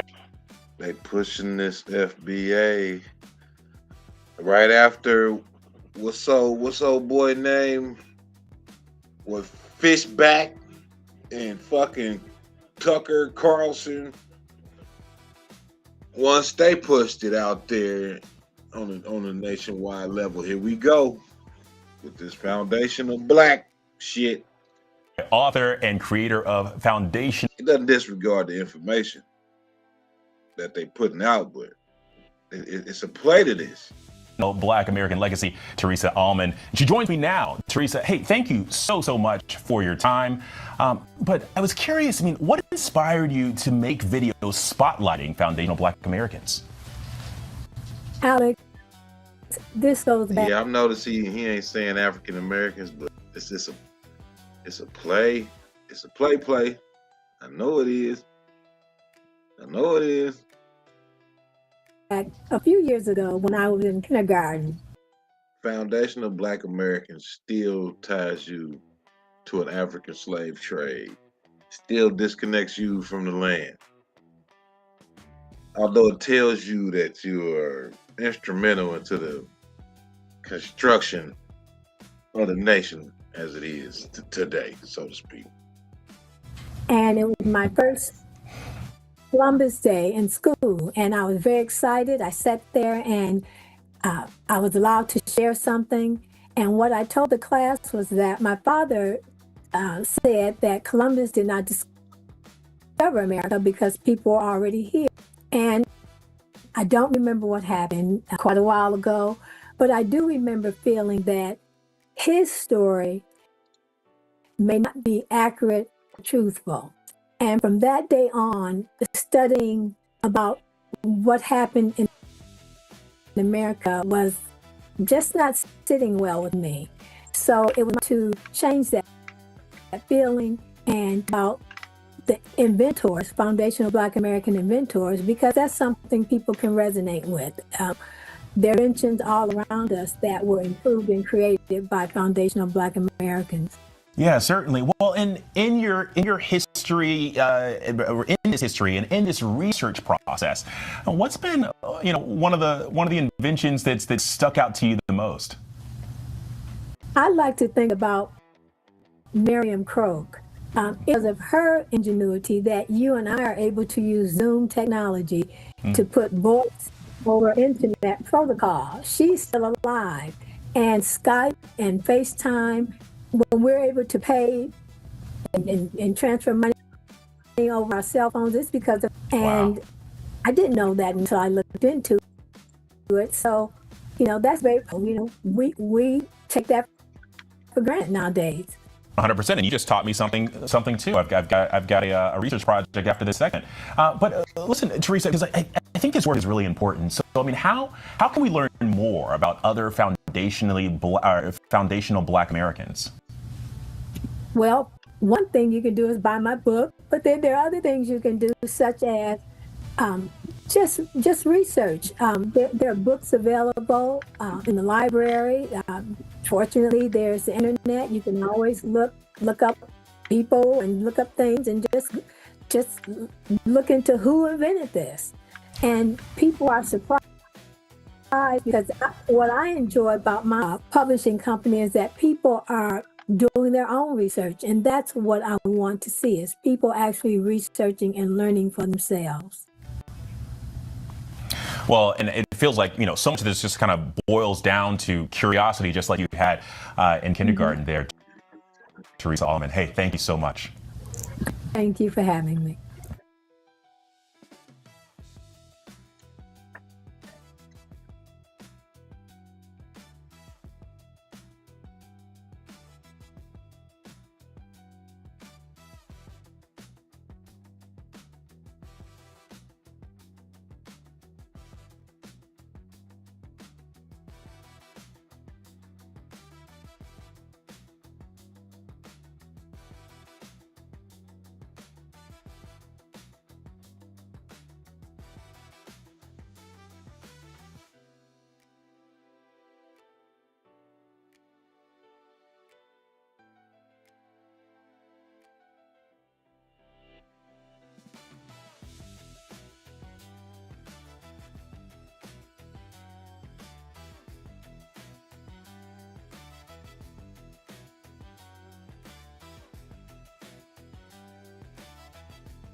What this administration and why this administration is trying to obliterate the gains of Black history and people who excelled in moving the Black race forward in these United States of America. So let's take a gander.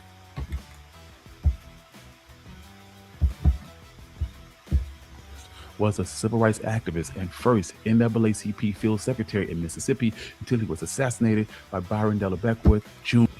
Hold on, I think I have that.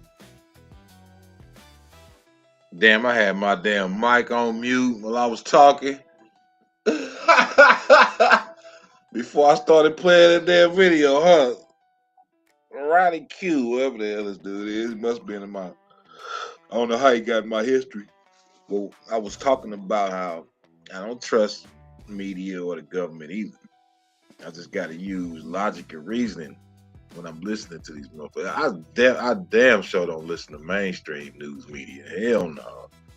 And then I fine comb the independent news media sources. You know what I'm saying? Like, I gotta pay attention to it, but through a lens of logic and reasoning when I do. But then I see this video right here, and it's talking about how Trump done swindled $10 billion out of the taxpayers. I want to hear what he's talking about. It's playing at normal speed.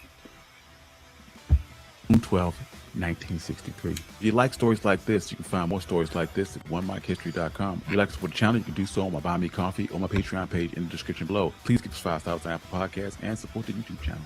Without further ado, let's get started. Medgar Wiley Evers was born July 2nd, 1925 in Decatur, Mississippi. He was the third of 5 children to Jesse Wright and James Evers. He grew up in a farming family, and James also worked in a sawmill. Evers would be drafted into the United States Army in 1943, where he served in the European theater and fought in France and Germany, as well as the Battle of Normandy in June 1944, before receiving an honorable discharge in 1946.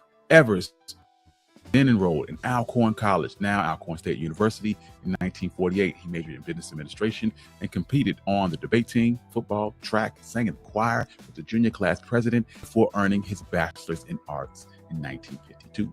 After school, he moved to Mount Bayou, Mississippi, where he initially found work as a salesman at the TRM Howard Magnolia Mutual Life Insurance Company. He soon became involved in the Regional Council for Negro Leadership, where he began to organize actions for civil rights.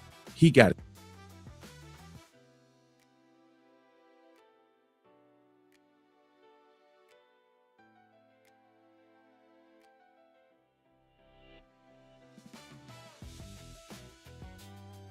Uh-oh, what happened? Damn, player, what's going on with your audio, man?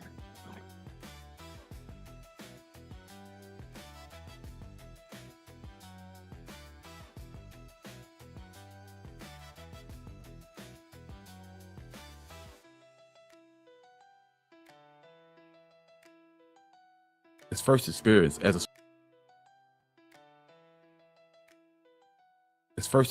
as a civil rights organizer when he spearheaded the Regional Council of Negro Leadership to boycott.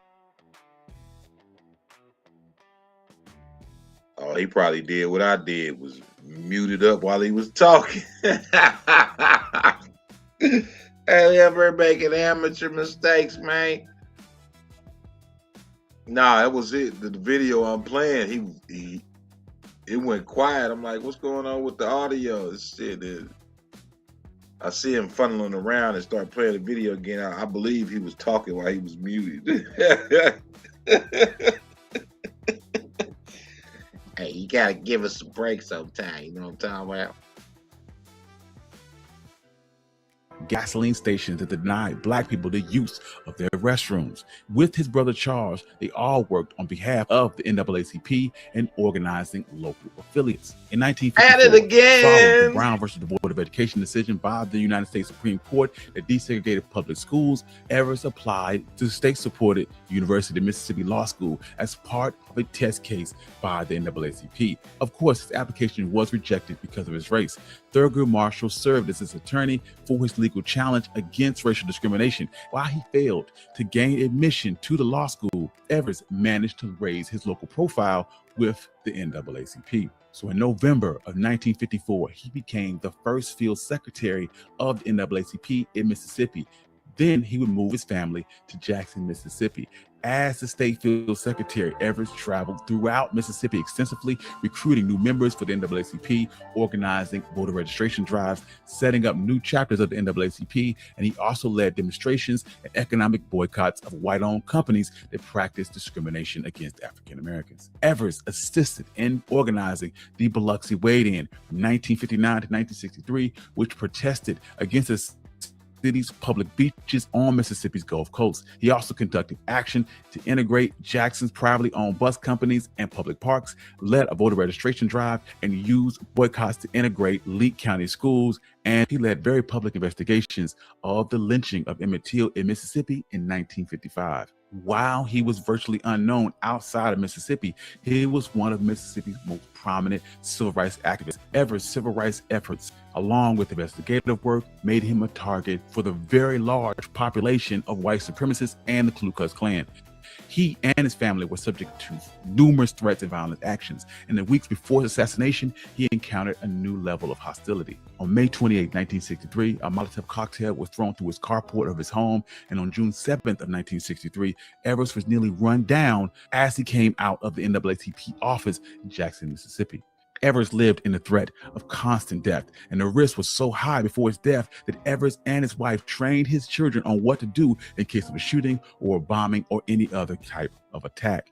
Evers was almost regularly followed home by at least 2 FBI cars and 1 cop car, but early in the morning of June 12, 1963, he arrived home without an escort. There's some speculation that many members of the police force at the time were members of the Ku Klux Klan and were aware of the threat on his life. And Evers himself had been warned by his wife earlier in the week, and he even felt that he was in greater danger than usual. After pulling up into his driveway and returning from a meeting with NAACP lawyers, he emerged from his car carrying NAACP t-shirts that read, "Jim Crow must go," He was shot and struck in the back of the neck. The bullet passed through his heart, and initially he was thrown to the ground by the impact. Evers rose and staggered about 30 feet before collapsing at his own front door. He was rushed to the University of Mississippi in Jackson, where he's initially refused entry because of his race and was only admitted after his family explained who he was. He would pass away only an hour later. He was only 37 years old.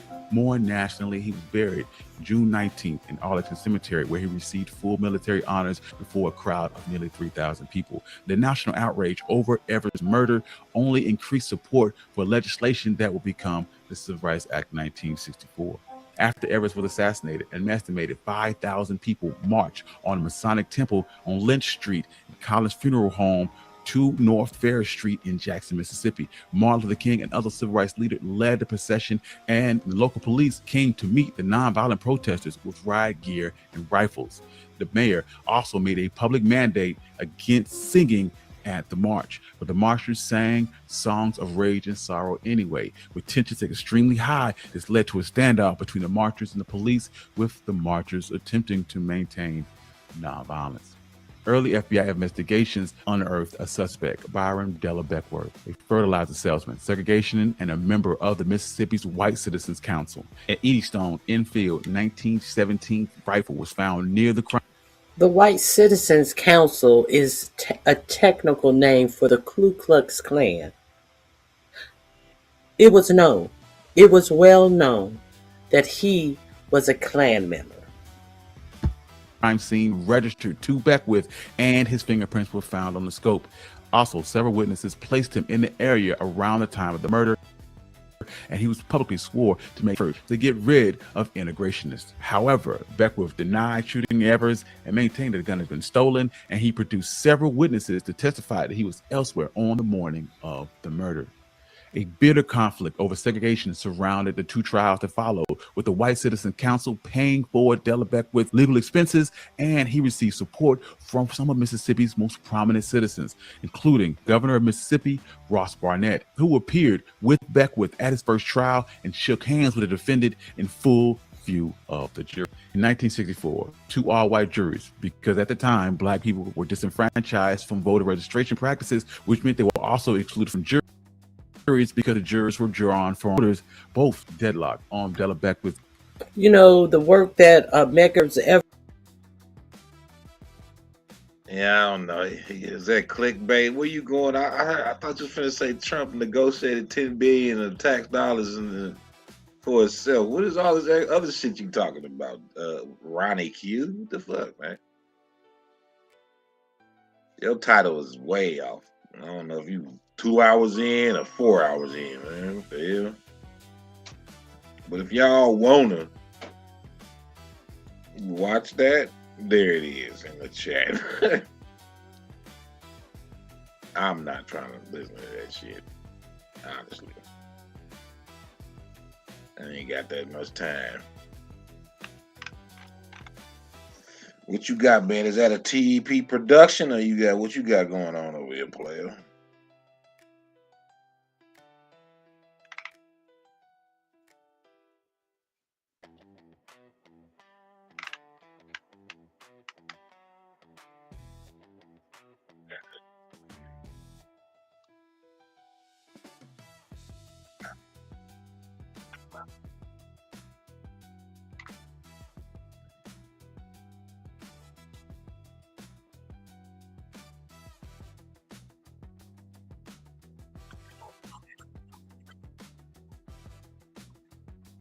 Oh shit! So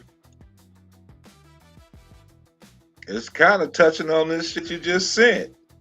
So I see dude talking about Medgar Evers, and this clip you just sent me talking about Medgar Evers. Okay, let's see what's cracking with it.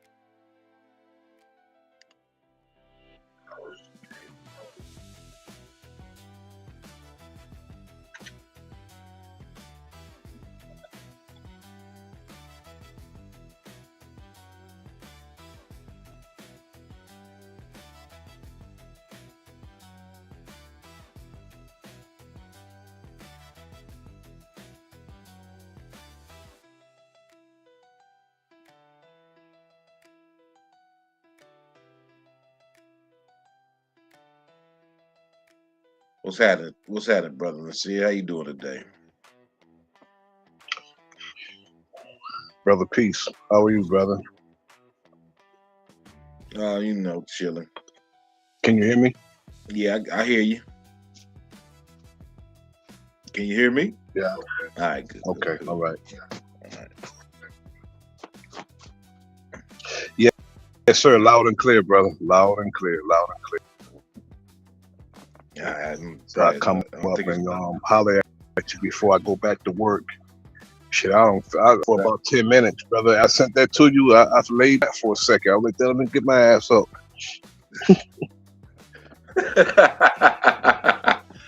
Yeah, I feel you. That shit happen like that. I think you got a little lag, but it's all good.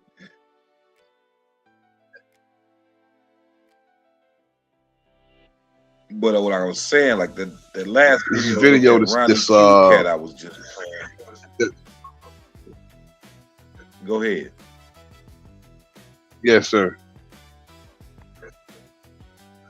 Some people they off with their titles, bro. They off with their titles. They'll put one thing on the title, cover it. Don't even talk about it. Which makes me think it's clickbait. Well, I find it. Yeah, some of that should be clickbait, but it's kind of interesting the title he had put on there, but then he got to talk. He brought up this Medgar Evers stuff and stuff like that. So, and I see this TYT also on the same subject. So maybe later on in that video he start touching on it. So I guess they headed in the same direction with this. Yeah, Donald Trump don't want Alan D. Beckwith to be. They don't want him being referred to as a racist. I mean, it's crazy to me how you could see someone who assassinated the one. Yeah, the one who assassinated Medgar Evers. Donald Trump wants to change the narrative that he's not a racist. Oh, let me play this shit. Let me play. He wants to change that. He want to change. He want to change a whole lot. This shit's crazy, bro.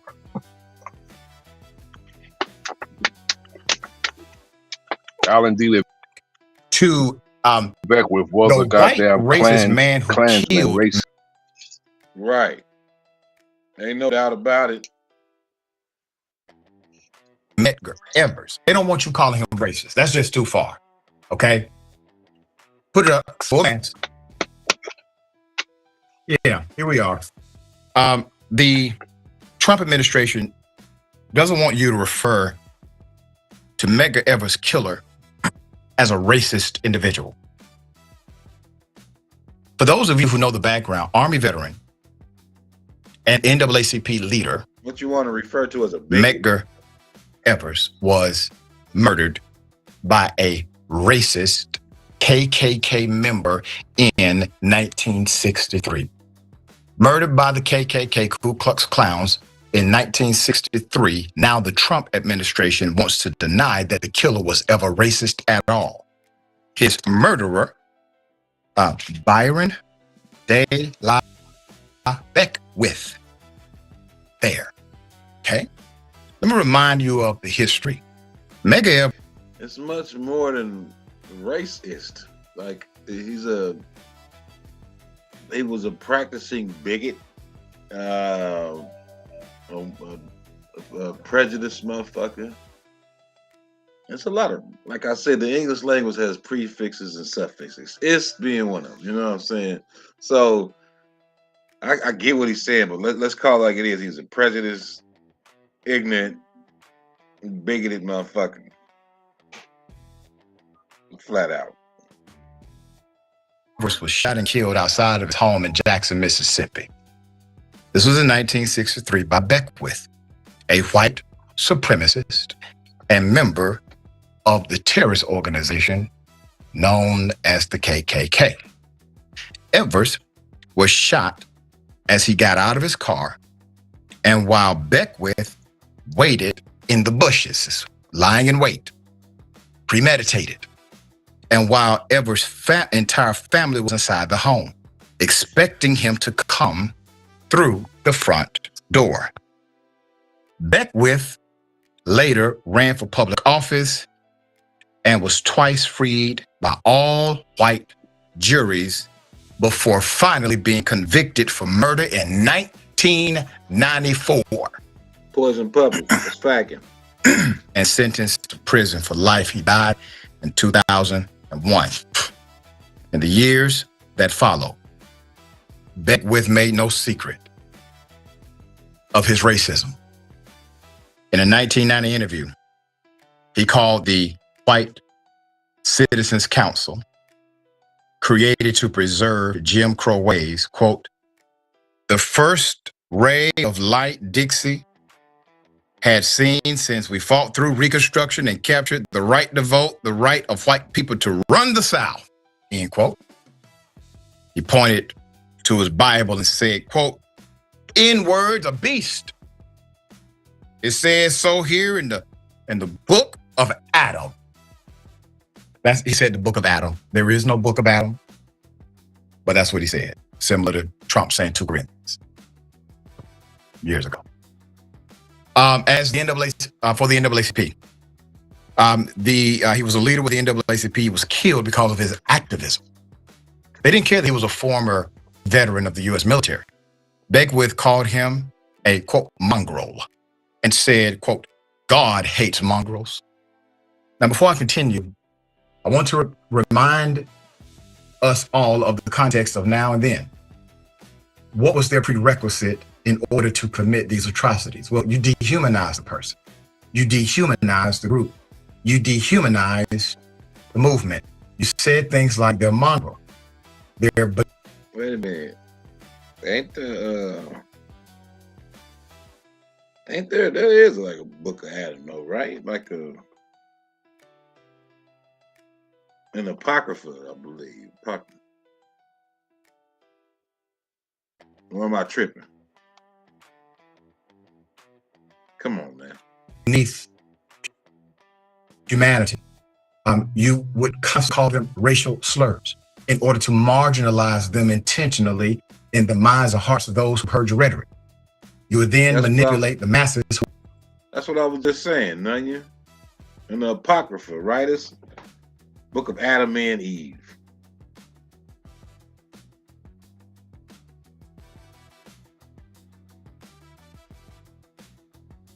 It's about the conflict of Adam and Eve with Satan and shit, the devil and shit, right? See,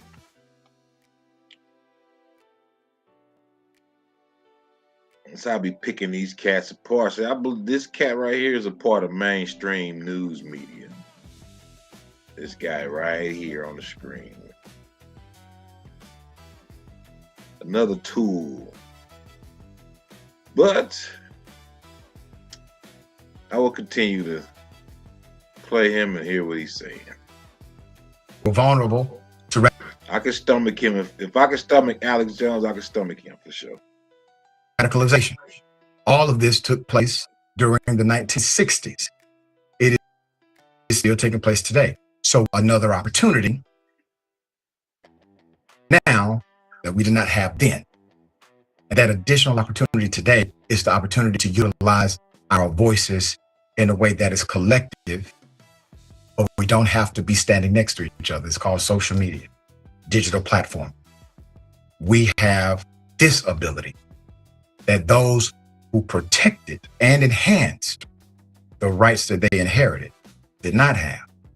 Every generation, we are responsible for maintaining and enhancing the rights that we receive. And I'd be damned if my daughter receives a nation that it gives her less rights than it gave me. The National Park Service has removed visitor brochures from the Medgar and Myrlie Evers Home National Monument. It's a national monument. Among the anticipated changes no longer calling his murderer a racist. That has to go. That just has to go. Okay. Now, they can call you racist. They can call you a lot of dehumanizing names, but you can't say it about Beckwith, the man who killed Medgar Evers, and the man who proudly said he was racist, the man who proclaimed racism as biblical to him. No, we don't like that part of the history. So let's make him a non-racist today. He's non-racist now. There's more. Edits to the brochure have removed that reference to Byron de la Beckwith, according to Park Service officials, who asked to not be named for fear of retribution. Other edits include eliminating the reference to Medgar Evers lying in a pool of blood after being shot. Renee Everett, executive director of the Medgar and Murray Evers Institute and daughter of the couple, said the family has been told the matter is under review, quote, but the final product has not been put out yet. So these historical places were so pivotal to the progress of America that the American government years ago decided to memorialize these places so that they are always among us and fund them to operate as opportunities for learning, opportunities for historical insight, and opportunities to grow. And they did this under the auspices of the National Park Service. So if you go to the King Center, if you go to this center, this institute, you will see National Park Service employees there maintaining the grounds, providing security, providing guidance if you would like to go visit. So Trump, the administration, is deciding to now target these very institutions of training, organizing, and nonviolence. That's what they are there for. The administration wants to sanitize these stories. Alan Spears, Senior Director for Cultural Resources at the National Parks Conservation Association, said, quote, "It's turning the assassination of Medgar Evers into something that is bloodless and had no impact. We can talk about him being a wonderful veteran, but not about what it cost him. He gave the last full measure of devotion, and now we want to ignore that. He cannot be erased. After serving in World War II, Evers worked as the NAACP's field secretary, helping to get people registered to vote, organizing individuals for protest. In 2023, Evers was awarded the Presidential Medal of Freedom, obviously after his death, the nation's highest civilian honor. And we have other entities or organizations that maintain the legacy and the history of Medgar Evers. And remember, these stories are not unique to the era. And that was the key element of why they deserve to be memorialized. They were not unique to the era.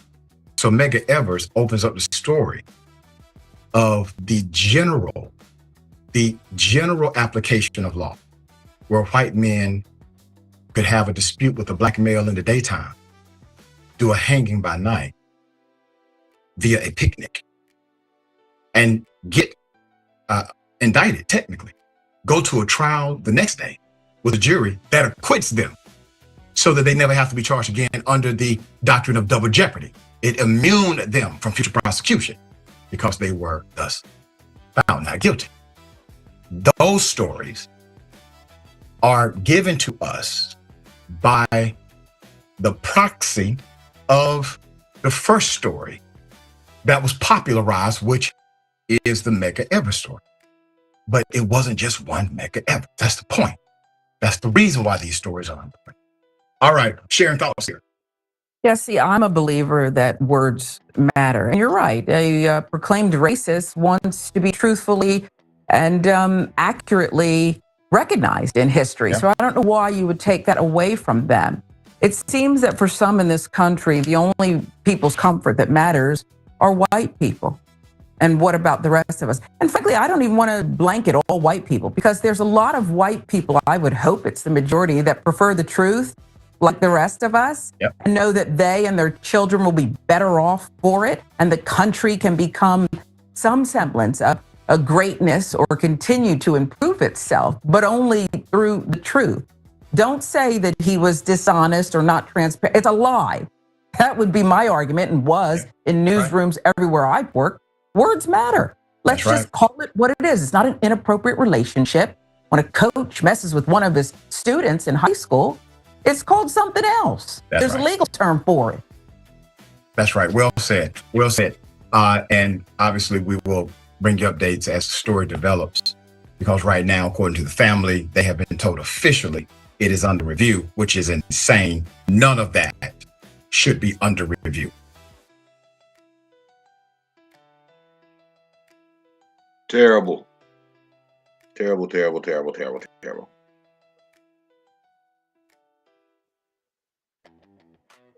That's a part of this whole movement, this critical race theory movement. And they want to remove all that shit. I mean, I ain't really. I'm with removing the slave narrative, for sure. No doubt about that. Get rid of the slave narrative and put the proper perspective in there. Now, you maybe POWs, but not African slaves narrative. No. No, no, no, no, no, no, no. I'm gonna move on to this Tariq Nasheed. He wants to talk about Shabuzi's disrespectful Oscar speech. Let's listening to the African,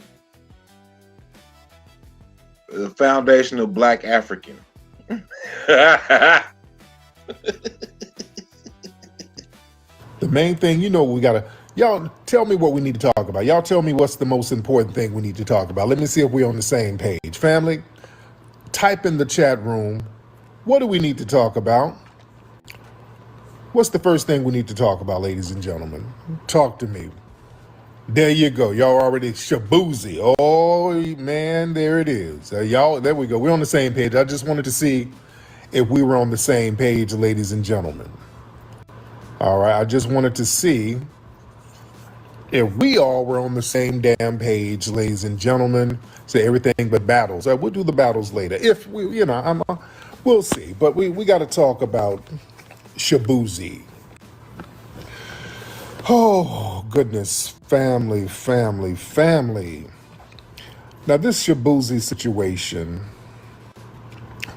I tweeted his speech yesterday, and the discussion about it went viral. There are a lot of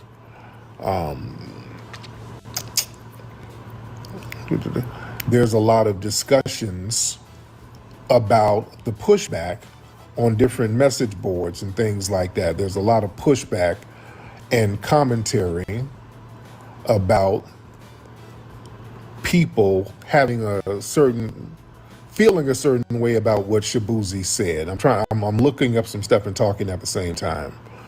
All right, because I want to read some of the stuff that's on these message boards.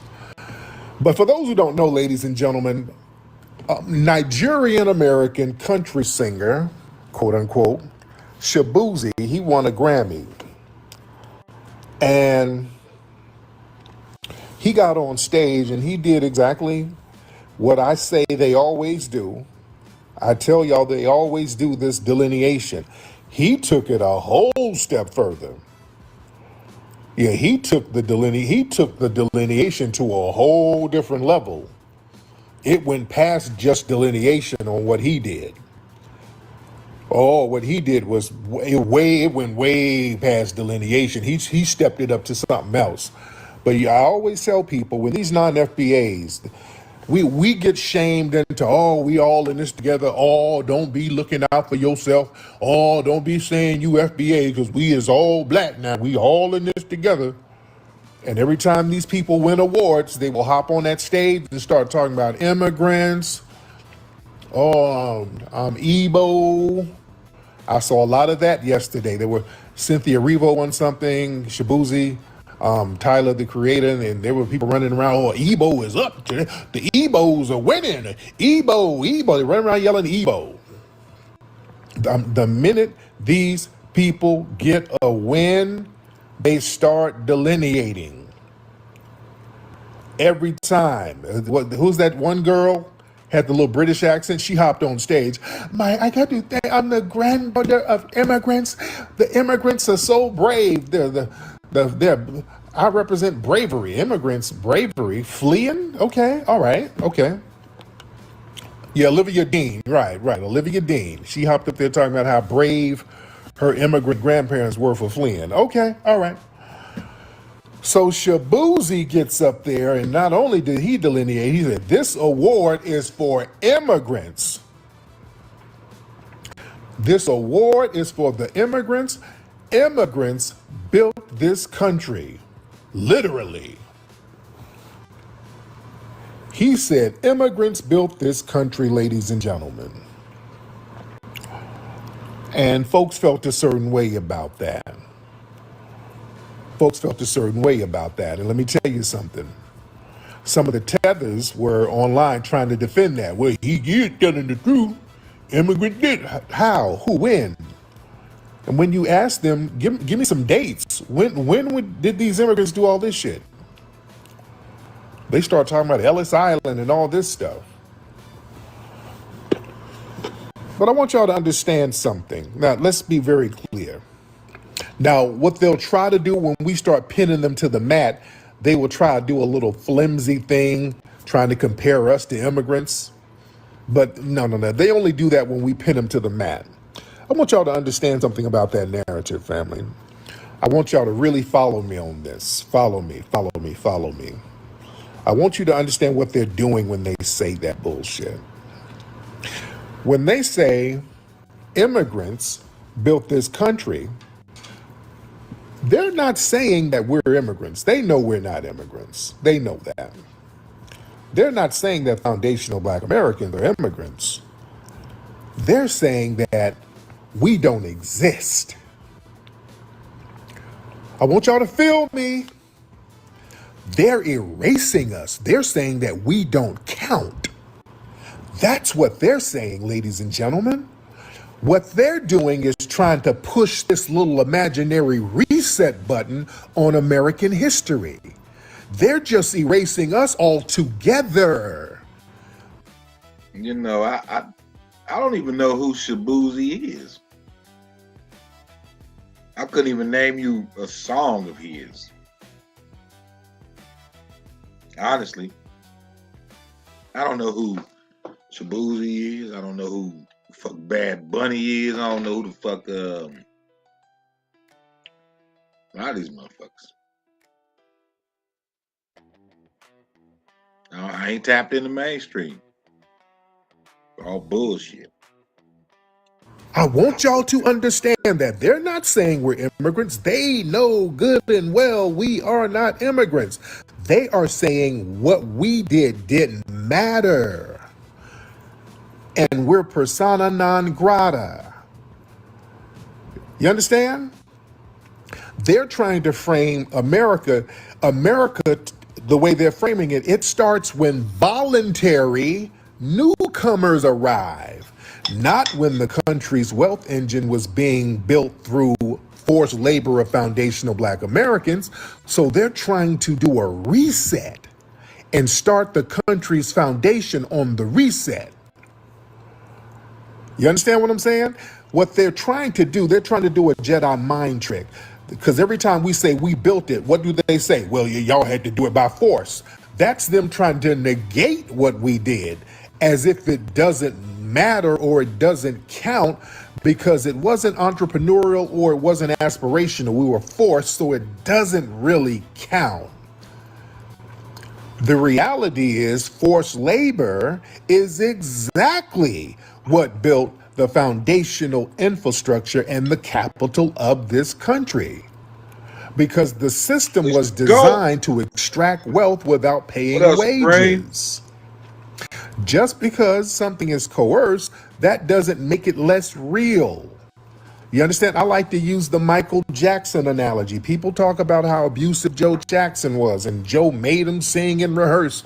They got the new Michael Jackson movie coming out. I can't wait to see it. I'm friends with the family, so I can't wait to see the movie. But a lot of people like to use the argument, well, Joe Jackson forced Michael to do this. Okay, let's say Joe Jackson forced Michael to be great, forced him to be talented. The credit still goes to Michael, because Michael is the talent. Even though, yes, he missed his childhood. Joe was kind of rough on him, made him get up and rehearse. They were rehearsing in their pajamas. Michael is still the damn talent. That's where the credit goes to. That's where the credit goes to. All right? Same thing with foundational Black Americans. Just because we were forced and coerced, it was still our creative genius and ingenuity that made it all happen. And it was our creativity that cultivated the culture of America. It was our innovation. We were cultivating the culture of the food and the music and the dance and the style and the activism. That comes from our ingenuity. You cannot erase that. You can't erase that. But I want y'all to understand what these people want to say is, if it was forced, then it's forgettable. Yeah, if they were forced to do it, well, it don't count. No, it don't work like that.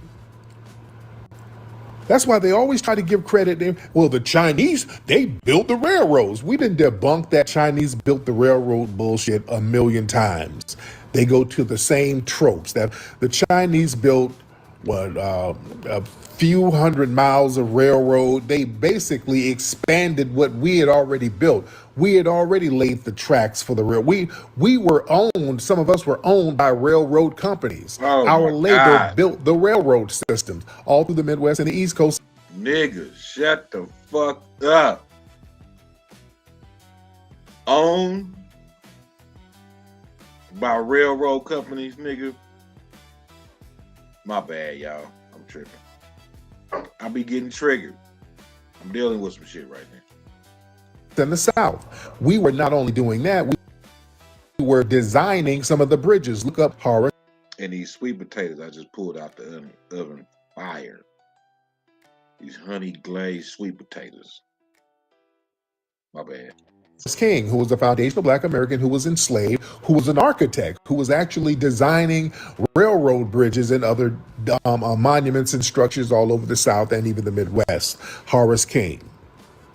Look up people like Granville T. Woods and others who were creating the mechanisms to make the trains work. Not only were we building the damn train tracks and the railways and clearing the brush in the wilderness to put the tracks in, we were creating the mechanisms to make the damn trains run. And does that, Tariq, does that sound like a people,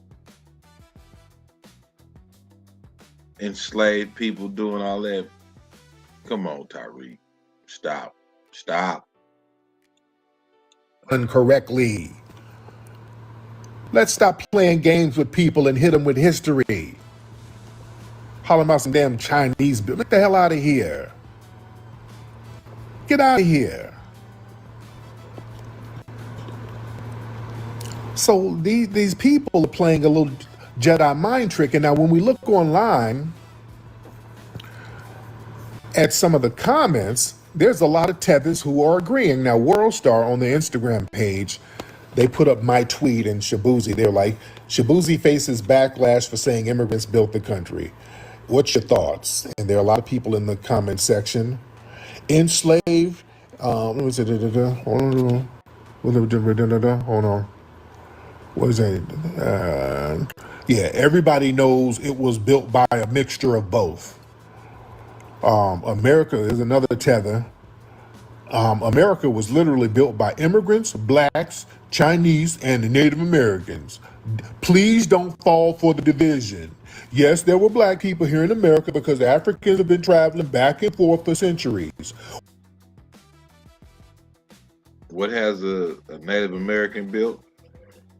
Anybody want to fill me in on something a Native American has built? Can anybody name something? Anybody? Somebody? Anybody? No? I can't think of that. I'm sorry. We're not going to act like the Atlantic slave trade didn't happen. He's talking about traveling back. Okay, hold on. Sorry about this, guy. So it wasn't a mixture of both. Keep stopping this shit. We ain't gonna act like the Atlantic slave trade didn't happen. These foundational black Africans gotta be stopped.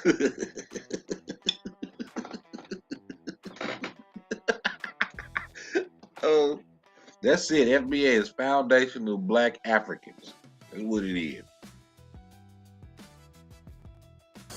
It wasn't a mixture. We were doing it. Another comment, don't let them divide brown and black at times like these. They always try to do that because we're strong together. I keep seeing a lot of comments like that. Some fool said black Americans. Hold on, now you fried bread. You talk about like hot water cornbread? Those you talking about?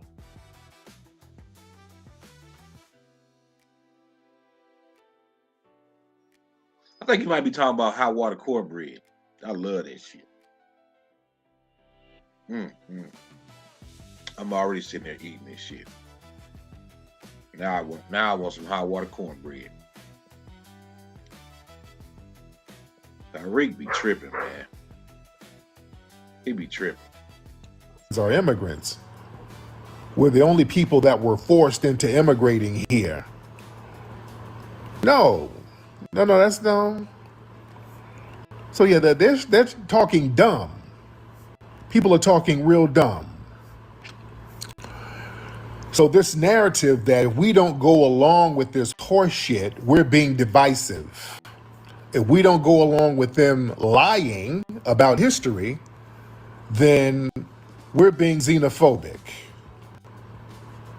You understand? So we got to watch the con game that they're trying to run on us. All of that immigrants built America, that's a con game. And that's a deliberate lie to erase us. Because what they're doing in schools, as we see, they're trying to erase slavery. They're trying to act like slavery just didn't exist. They're trying to take slavery out of schools. They've always tried to. They should take slavery, this slave narrative out of school, nigga.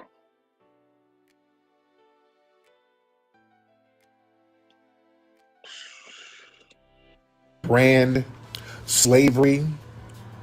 They've tried to reset the clock. They tried to do the substitution of labor strategy. Notice everything about slavery, they try to rebrand it for everybody. They got an all lives matter. They've been doing that, family. They've been doing that since the Statue of Liberty. Remember, the Statue of Liberty was supposed to represent us being emancipated. It represented the abolishment of slavery. Edouard de Boulay, what's his name? De La Boulay, I think that's his name. He was the guy who conceived the Statue of Liberty. Him and some of those other French dudes, they were abolitionists. They were staunch abolitionists. They were against the institution of slavery. That's why on the Statue of Liberty, when they gifted the Statue of Liberty to the United States, there's a chain on the foot of the Statue of Liberty that is kind of hidden. You have to see it when you're right above it. The Statue of Liberty, ladies and gentlemen, represented, or was supposed to represent, the ending of bondage, the ending of us being enslaved. But no. They said, we like the gift, but we're going to flip this. We're going to flip what it really means. We're going to say, this means Basically, bring us you're tired, you're hungry, you're sick, and this is going to be a welcome mat for immigrants. You see, so they've always rebranded slavery. You understand? They've always tried to rebrand it. And it's very important for us to stand on lineage business. Because I want you to be very clear. Shabuzi knew he was being disrespectful when he said that shit. Shabuzi knew he was being disrespectful. He said it to be disrespectful when he got on that stage talking about America was built by immigrants. See, he erased, when he said that, he erased the only group that built America from the ground up.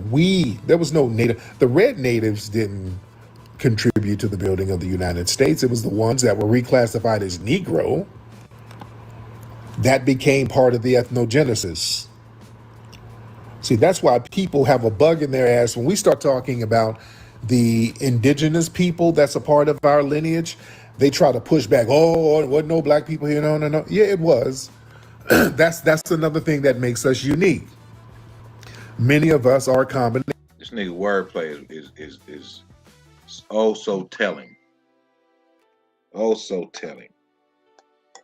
They don't want to take the slave story out of the schools. We want to teach our kids they were slaves, nigga.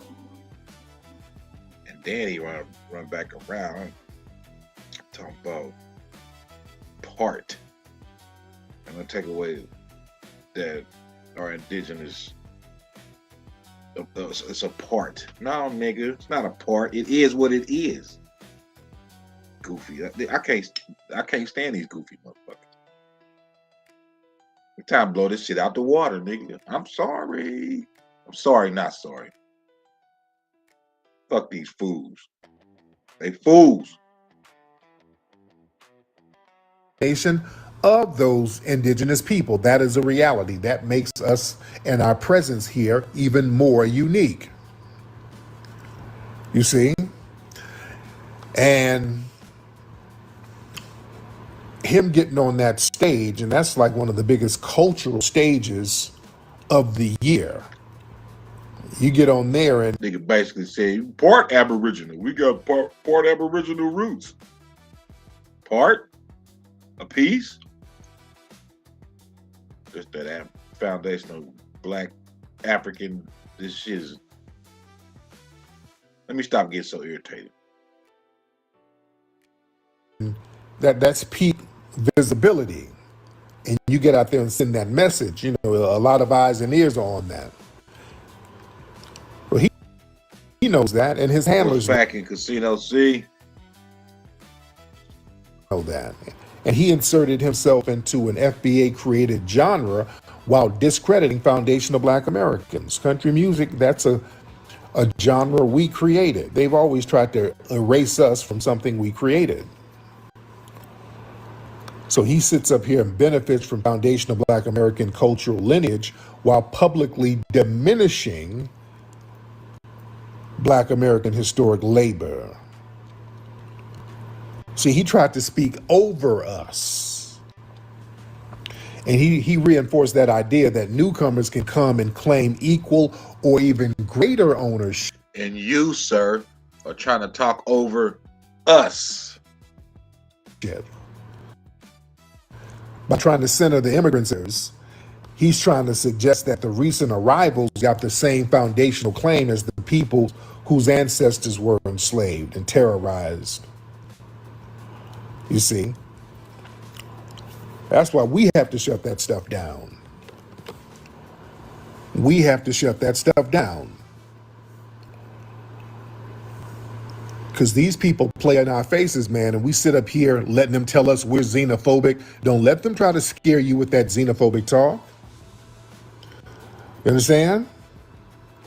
And telling us if we don't go along with this horse crap, we're not all about unity. Oh, it's all about unity. Don't say nothing. We all in this together. Yeah, man, we all built it together. No. They try to redefine unity. That means to silence us. We supposed to not say nothing. Yeah, their version of unity is, it's not about mutual respect. It's about shutting up when they want FBAs to shut up when they're trying to redefine our damn history.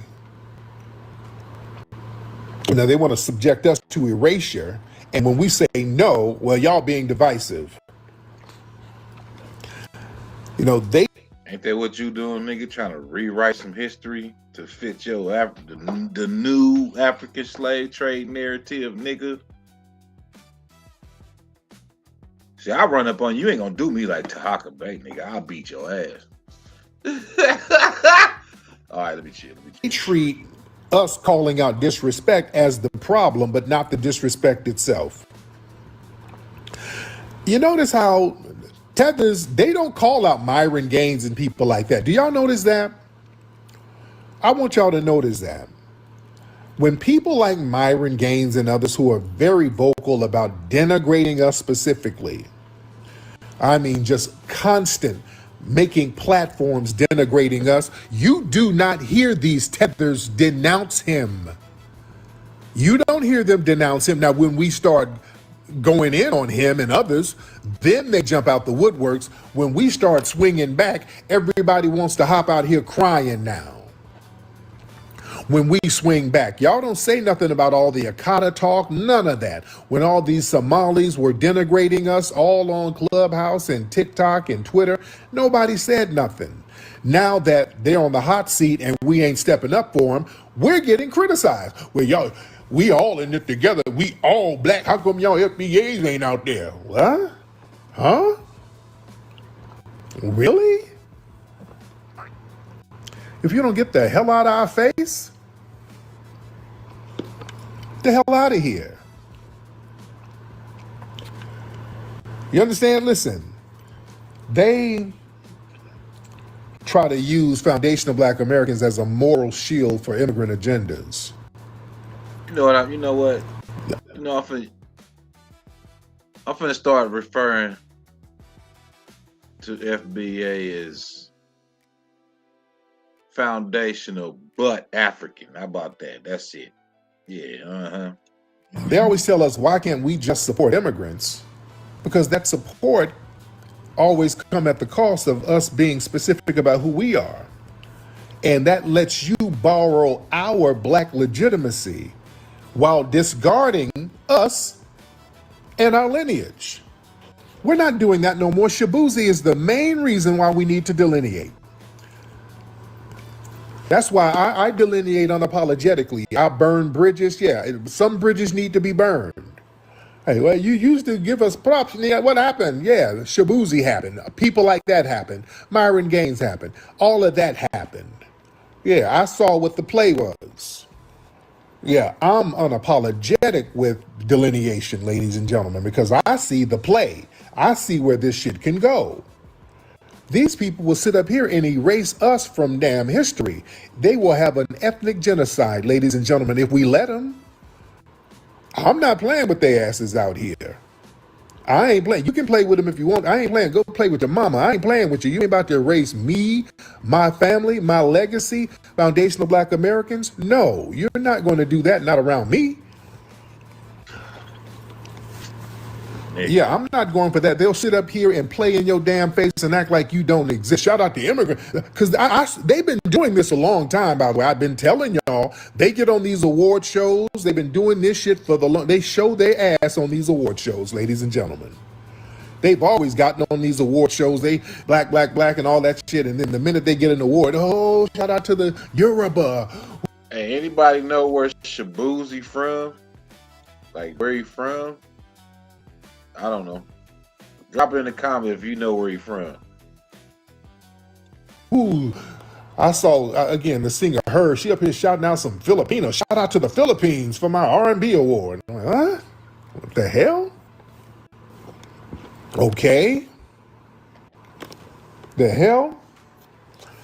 They always want us to be the unifiers. Yeah, we're framed as the aggressors when we defend ourselves. When we say, "Hey, we're gonna have to have some boundaries." Oh, you hostile, you divisive, y'all like MAGA. Y'all MAGA? Who paying? Is Trump and them paying y'all? I mean, damn, man, shut that. Well, all them guilt trip tactics don't work on me. The hell out of here. Nah. No, and then and when we start checking them, no, come on now. The white man, when the white man see me, they don't ask, is you FBA? Is you Igbo? No. So that, we all in this together now. Don't be, you can't criticize me because we all black. No, you don't get a pass because you ain't white now. If you're doing something janky, you're going to get called out for doing something janky. And we are not going to have fake unity. Notice their unity never requires them to give anything up. Remember the other day I had some guy from, I think, Rwanda calling up, we all need to get together and unify with each other. We need each other. We need to unify with each other. Okay, what are you going to give us? He couldn't, okay, what are you, you're Rwandan, you're a Rwandan refugee. What the hell can you give us? Okay, we unify with you. What are we getting? He couldn't answer because it's nothing, ladies and gentlemen. Let's be real. Their unity never requires them to give him anything up. They don't have to give up shit. Everything is all on us. We have to give them everything. They don't sacrifice anything. When we all get some unity, dude, we have to give them our culture. We have to give them our civil rights gains. We have to give them our affirmative action gains. We have to give them our tax dollars. We got to give up everything. We got to give them our music genres so they can claim that. We give them everything. We don't get shit out of this unity. Not only do we not get nothing, they get to keep their immigrant identity. They get to keep their own narratives. They keep their own funding lanes. I ain't looked her up yet. I don't know if I want to. Is it that bad? Is it that bad? Damn. See, I'm trying not to get triggered. He from Nigeria. You was just over there, Tyreek. Wasn't you just over in Africa like last week or the week before? They don't give up shit. So we're people who are asked to dilute our identity, our history, and our claim for a unity that's one-sided. You understand? You go over to Africa, you ain't getting nothing over there. All right, let's be real. I've been to Africa many times. I'm cool with the people, but we're not getting anything. Because I went over there. I remember going to Zimbabwe and South Africa. I'm like, hey man, we should get like some dual citizenship. Why don't y'all allocate some land? Y'all got a lot of land here. Y'all allocate some land. We can get dual citizenship and Asian Black Americans and come over here and we can build. Even if you ain't got y'all might not have no capital, but y'all got land. Y'all can at least do that. They weren't even biting on that. And if we do buy some shit, they got to own half of it. It's some real weird, janky shit. They got to be all up in our financial business if we go over there and do business. Hell, and again, I showed y'all when we go over there, when we go to little places, we get charged 3-4 times more than the locals. Everything is a finesse on us. Yeah, they give you a 50-year lease and then somebody has to own it with you, a tribe. Man, please. Man, please. But I want you to understand something, family. With this Shabuzi shit, this is waking a lot of people up. Now, some people, because it went viral when I put it up, oh, that's that Tariq shit. Oh, that Tariq. They love to try to Tariqify everything, the tethers. And folks was pointing out, no, Tariq, now we all feel like this. Not only that, Dr. King's daughter spoke out about that Shabuzi shit. Y'all see what Bernice King? She put up something. She's like, oh, no, now, Black Americans who were enslaved built the country now. Even Bernice King had to say a little something. She put up a statement.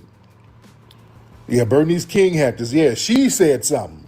She kept it 100 on that. You're like, no, it was Black Americans who were enslaved who built the country. Now let's come on now. Yeah, she wasn't having it. You see? Yeah, finally. Right, Wani. Right. Yeah, she had to say something. Yeah, everybody's saying something. Yeah, y'all see what the play is. I've been telling y'all how these people get down. Yeah, I've been telling you how these folks get down. Y'all, I watched these award shows. They've been pulling this shit for decades on the award shows. Been doing this. And family, right now, this lets you know us delineating is not optional at this point. We gotta stand on FBA business, ladies and gentlemen. It's not a damn option at this point. See, we gotta stop playing with this thing. These people will sit up here in our face and straight up erase us with a full chest, loud and proud about it. I ain't playing games with these people. You understand? It ain't optional. We gotta stand on FBA business. That's a necessary defense strategy, ladies and gentlemen. I'm talking about using it aggressively. That's why I stand on it heavy. I'm all over in Africa standing on FBA business. That's how serious I am with it. Listen, if you don't name yourself, other people will name you. Groups that don't define themselves, you get defined by outsiders. You understand? This is why these people, let's be real, these tethers, all of them got derogatory names for us. All of these people have specific derogatory names for foundational Black Americans. Akata, Yanks, Jareers, Abids. They got all these little janky names for us. Because we sat up here and let these people make us generic. Now that we have stepped up and said, okay, we're foundational Black Americans. Now everybody, that shook the table. They don't know what to do. They're losing their minds. Because delineation is all about controlling your own definition. Who you are not, and what your lineage-based claims are. And understand, erasure is not just an offense. That's a strategy with material consequences. See, when slavery, Jim Crow, and foundational Black American history gets blurred into the generic, everybody was an immigrant, everybody helped build the country. Hell no.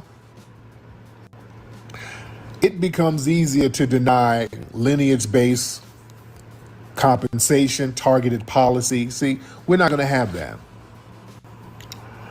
See, unity without boundaries, ladies and gentlemen, that's a pipeline to extraction. See, when people say we're all the same and that becomes the norm, then anybody can claim cultural FBA production. They can claim the moral authority of foundational Black American struggle. They can do just what Shabuzi's ass did.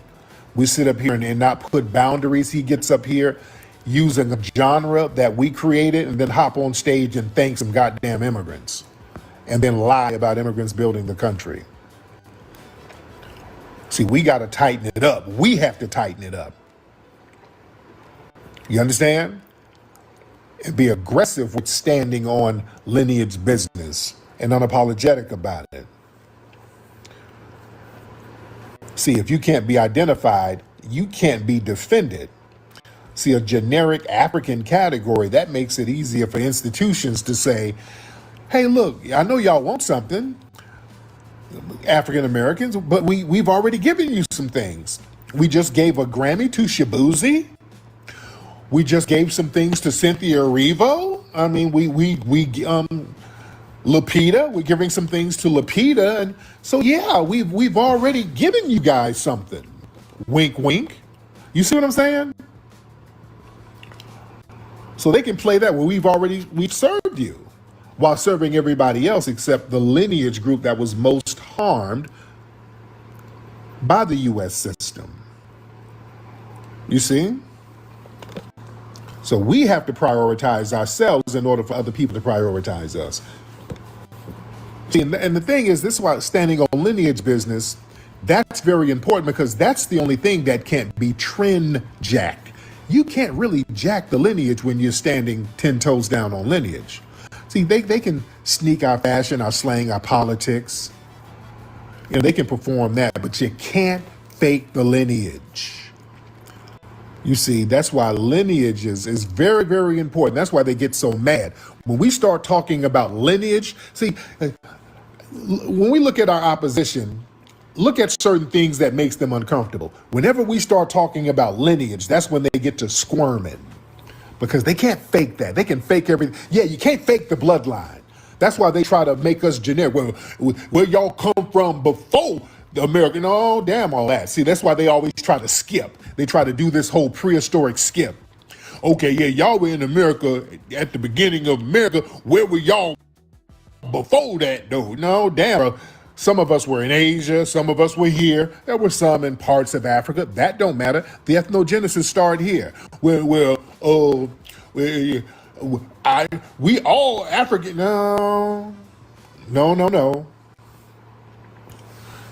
Oh, when you start pointing out that lineage goes to the beginning of this country on this land, still African descent. Everybody's African descent, Ray. Everybody has African descent. That's redundant, sir. Ray, hop on in, Ray. If y'all saying something, hop on in here. Hop on in here. Come on now, talk to me. Ray Smooth. Come on, Ray. Come on in here, Ray. Yeah. Everybody has African genetics, but everybody ain't got FBA bloodline. Everybody ain't got no FBA bloodline, ladies and gentlemen. You see, that's the thing you can't fake.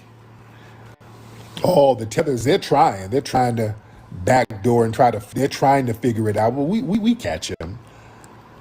That's the new thing. They've been trying to figure out how to fake the lineage, fake the bloodline, fake like they're from the soil, and we can tell you ain't.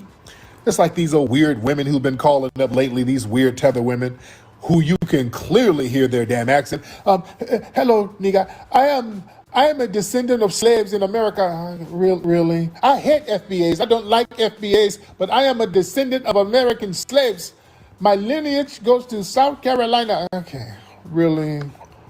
Ma'am, we hear your... I have an accent because I grew up in New York. So they're trying to fake the funk. Man, we hear your accent.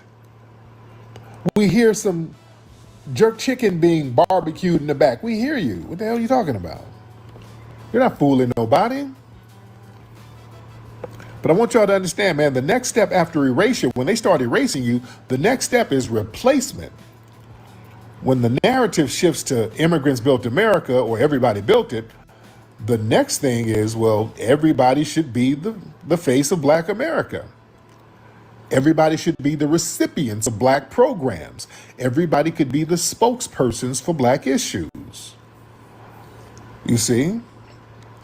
So delineation gets in front of all that. See, we need a protected identity to build protected institutions. See, strong group outcomes come from institutions that can reflect the group accurately. Scholarships, programs.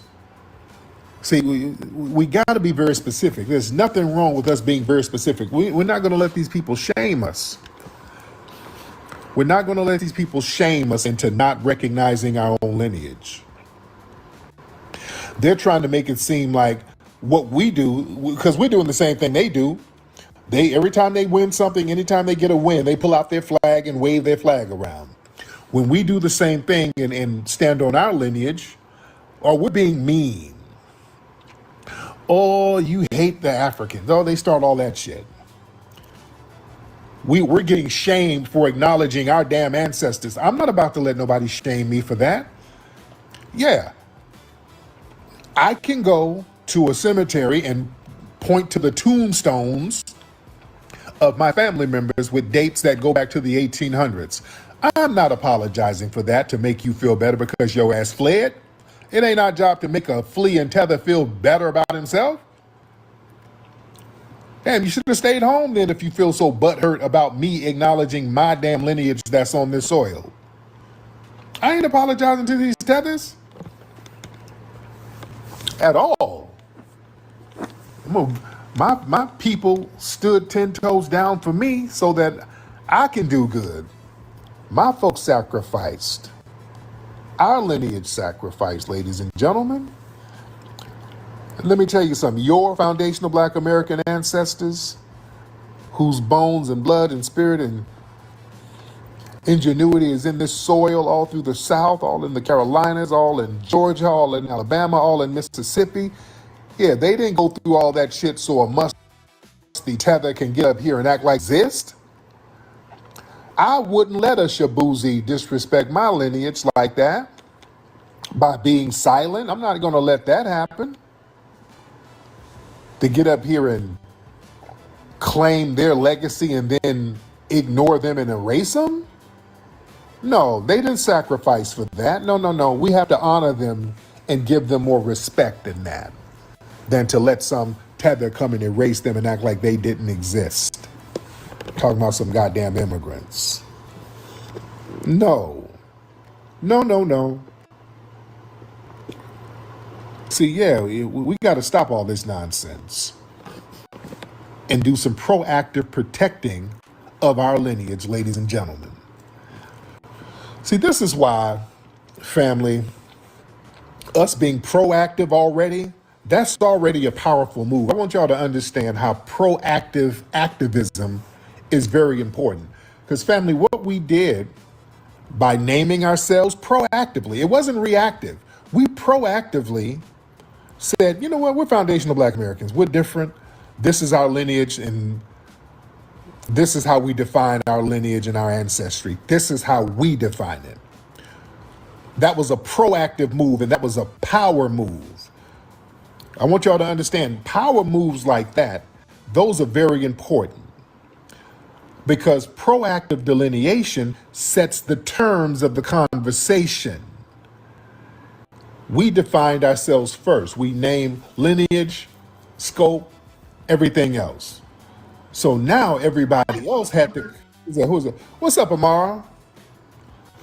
What's up, Tariq? So I just wanted to say that I think that it is a bad faith argument when these people, these immigrants, try to equate or deduce our heritage and foundation or our ancestry to Africa when we already have done the numbers. The studies and statistics show that 2 to 3% of uh, people that were sold into slavery made it to now what is North America. Right. Then that means that most of us, or some of us, not most of us, but some of us may have had a fifth or sixth great grandparent that is from Africa. Yeah. When you do the numbers, that is thousands of ancestors. Thousands of ancestors. I'm not about to sit here and allow someone whose name is Chabweze and changed his name to Shabuzi because he got trolled in school when he came to America and uh insecuratively renamed himself Shabuzi because people could not properly pronounce his name, so he named it to Shabuzi from Chabweze. I don't know if you know that that's how he got his name. I don't. Did you hear about that story? I didn't hear about that. No. He told a story during an interview, basically saying that his original name is Chabweze, and people were trolling him when he came to America, like we always do. You know, kids in school, we joke, we troll, we make fun of people. You know, you got high waters on, you got a home haircut, whatever, and people make fun of you. So he basically self-proclaimed himself as Shabuzi because people started trolling him and calling him that because they couldn't properly pronounce Chabweze. Okay. That's his real name, Shabuzi, the country singer. Yeah. Okay. So at the end of the day, I'm not about to sit here and allow people to gaslight me and tell me that because I may have one or two ancestors out of thousands of ancestors that come from Africa, that now I have to deduce myself to being of African descent. because they don't do that to the melanated Polynesians. They don't do that to the melanated Australians. They don't do that to the red dot goop scoop Indian people. Right. They only want to do it to us because we have. Oh man, yeah. See, look, look. You have to pay attention to the patterns. Everybody know when I say American, who I mean, what I mean. American Aboriginal Indian, all right? Now, every American grassroots movement has been infiltrated. This is the next infiltration. And look how he got all these people falling in line with the same African slave narrative and that same old out of Africa theory. I'm tired of this shit. I'm sick of it. Have some type of social currency that they can tether themselves to. Mm-hmm. Yes, ma'am. Well, thank you, Amara. Thank you so much, beloved. Thank you, dear.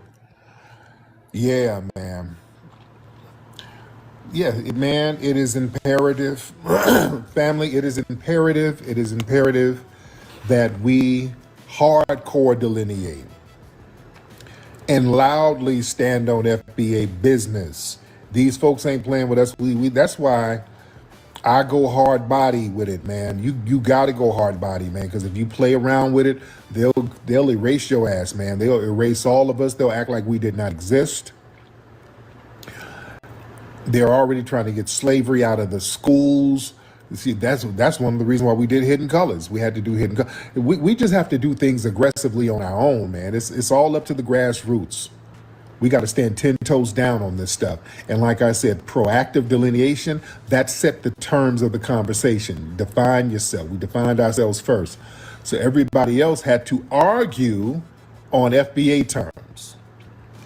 You understand? See, whoever defines the narrative, you frame everything else on your terms. You see? And being proactive, that turned the identity into a fixed position. It's not a mood. See, people are used to Black Americans reacting to everything. Everything we do is a reaction. We got to wait for somebody to do something real egregious, and then we start reacting to it. And there's always emotion tied up in it. Anytime you're reacting to something, especially when there's an immediate reaction to some type of immediate trauma, there's always an emotion. Oh, that's it. FBA. Funky booty Africans.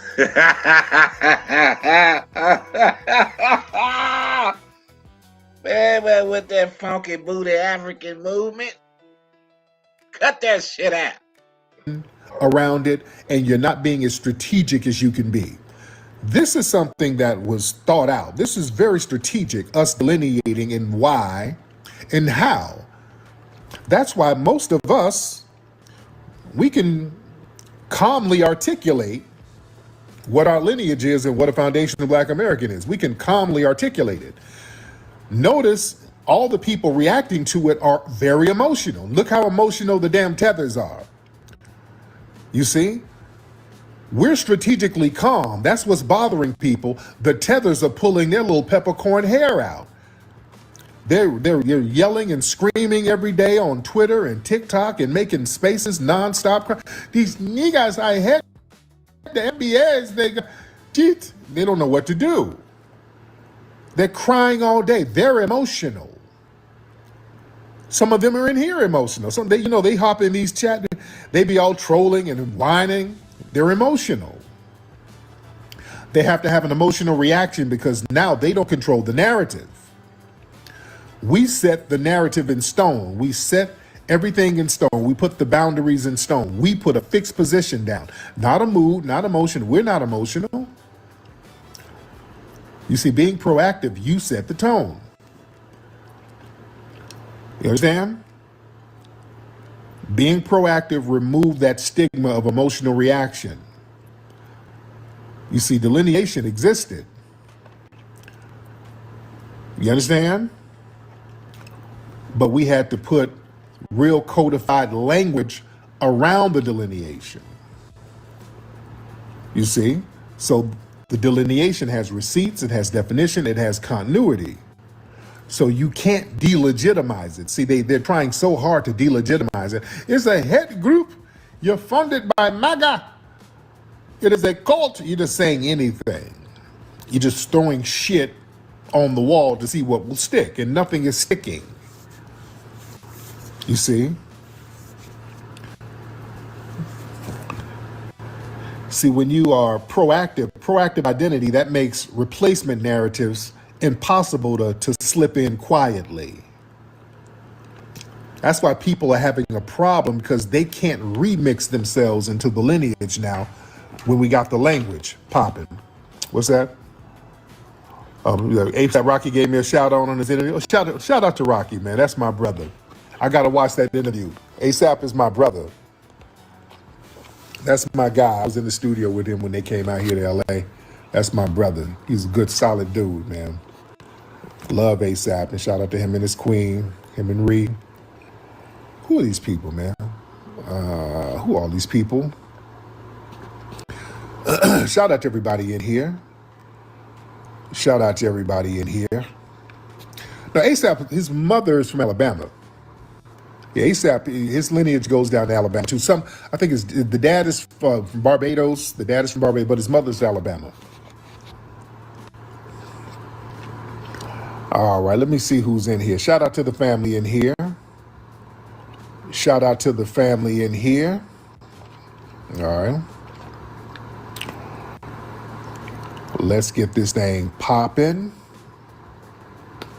What do I think about these tethers being so uneducated about history?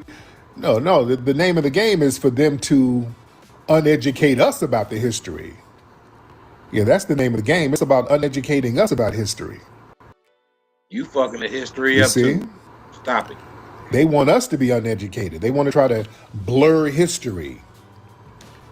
You see? I don't see no difference between you and Shaboozey. Yeah, people want to try to play dumb and blur history and talk all this immigrant talk. Look, this country was not built by no damn immigrants. We were not immigrants in any sense of the word. There were foundational Black Americans who were indigenous on this. If you were an African in an African slave trade, your ass is an immigrant too, nigga. Land. That's the thing that really kicks them in the. They hate acknowledging that, because see, that kills the whole immigrant story. That everybody came on a boat. No. There were Black indigenous here. It was. Oh, yes, it was. It's been proven over and over again. This nigga talking in circles, man. Contradicting himself in his own damn video.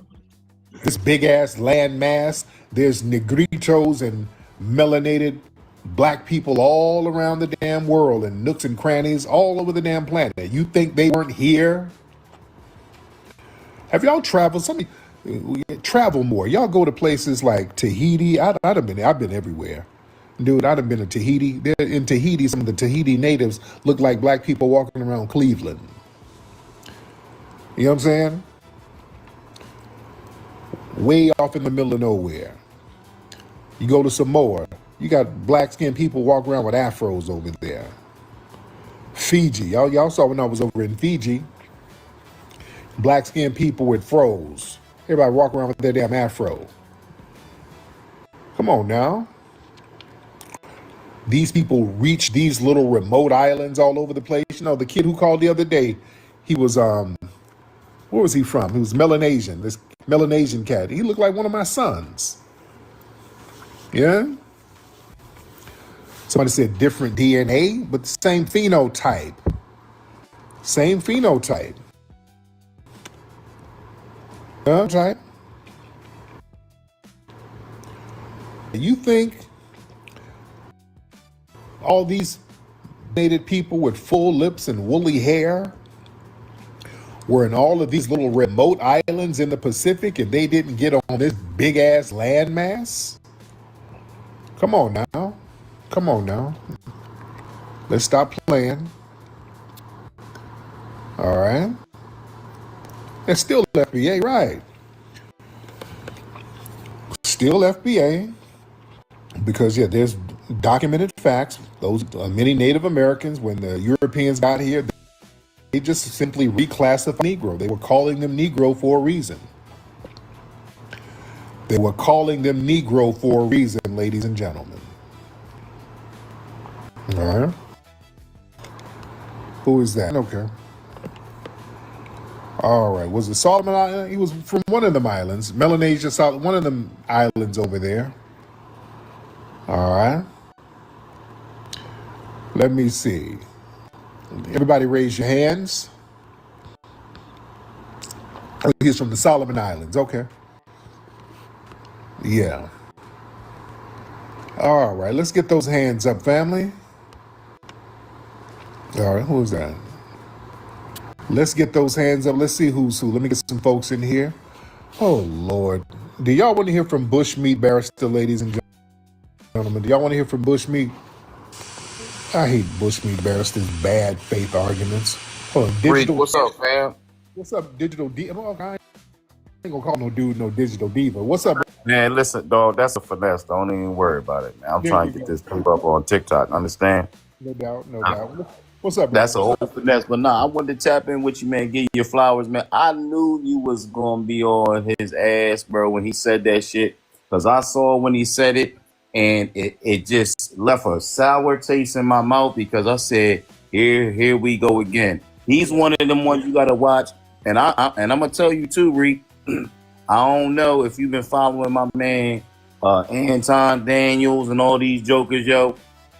We need to put some paper up, and you need to go and destroy these clowns, bro. Because these dudes get a little paper, man. I know his paperwork funny. I know his people ain't FBA. And then you got this boy. They sit at the same table, sir.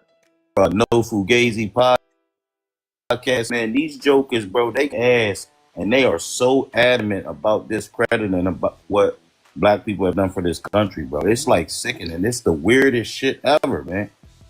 Yeah. I don't know what's up with these dudes, bro. Yeah, no doubt, man. And a lot of these dudes, like they get their little money pandering to the alt-right. So it's those type of things. You know, they pander to the alt-right. So they're like, yeah, we're going to be the designated Sambo because there's a little bag in it. So yeah, a lot of their arguments are in bad faith. Hi, I'm Mateo. Do you want to live? Oh boy, oh boy, oh boy, oh boy, oh boy, oh boy.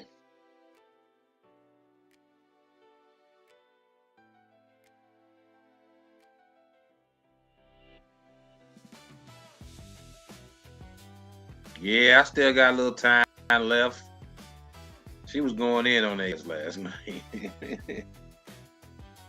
But even she sticks with that African slave narrative. Oh boy, oh boy, oh boy. We got some long days ahead.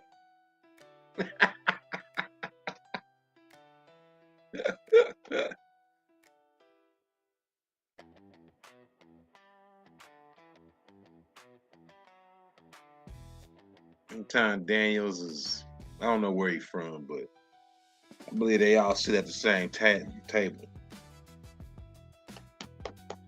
You know what I'm talking about?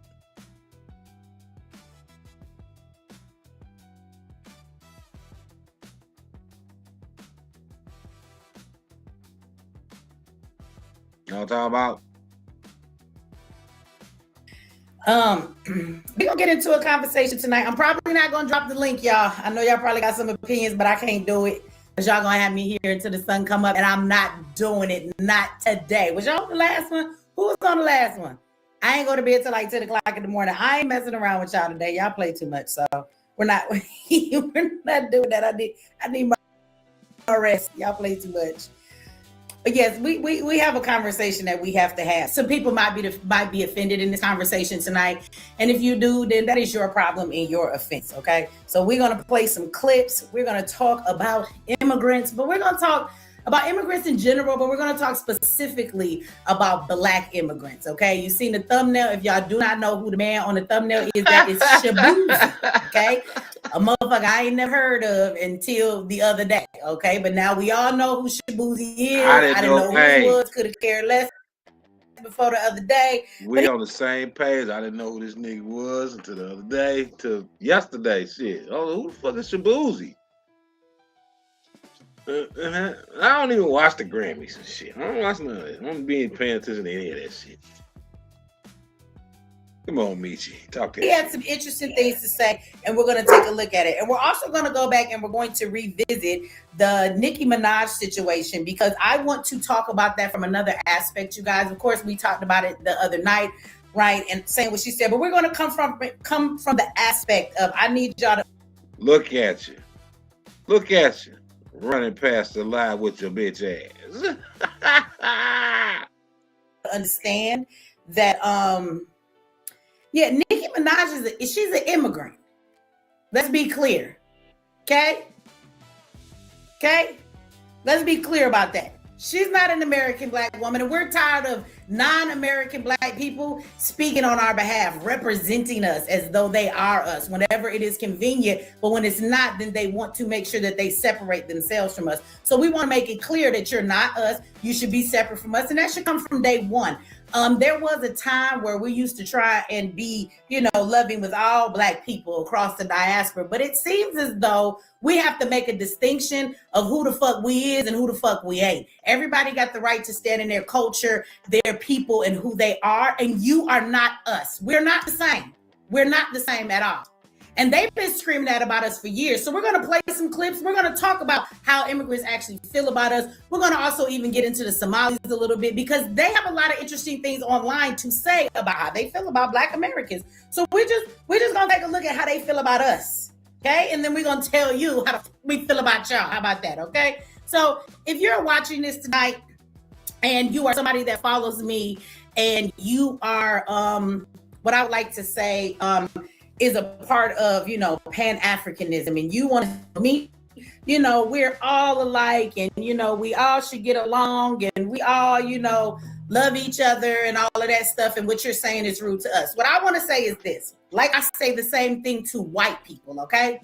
That if you're not somebody that I'm talking about, if this does not fit you, if this shoe don't belong to you and you don't have to, wear it, then don't get your feelings hurt, right? Like I tell white people, if you feel that what I'm saying is wrong, what I need you to do is go check yourself first, and then I'm gonna need you to go check your other, African immigrant, wherever you come from, Jamaican, Somali, Nigeria, right? I'm gonna need you to go and check them, okay? In general, white people be white people in general. You Black ass immigrants be immigrating, right? But of course there are exceptions to that rule, right? Some of you don't act like that. Some of you do. So for the ones that don't, if you're offended, what you ought to do is have some respect for how we feel. Stop playing these games, or either have your feelings hurt. Don't nobody care. And if you understand where we're coming from, see, I've had to have this conversation. I think it's a sad day in 2026 that I'm having the conversation with Black people from other places, other Black immigrants, right? It's sad that I have to have the same conversation that I've had many, many years with what we call allies.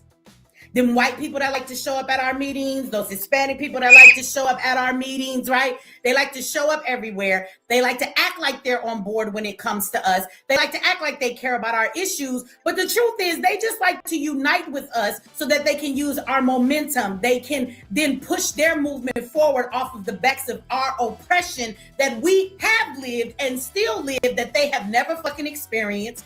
And then they take the movement and somehow they make it about them. And then they use all of our energy to benefit them. But when it's something that just affects us, y'all ain't nowhere to be found. I didn't think I was going to have this conversation with other Black people in America.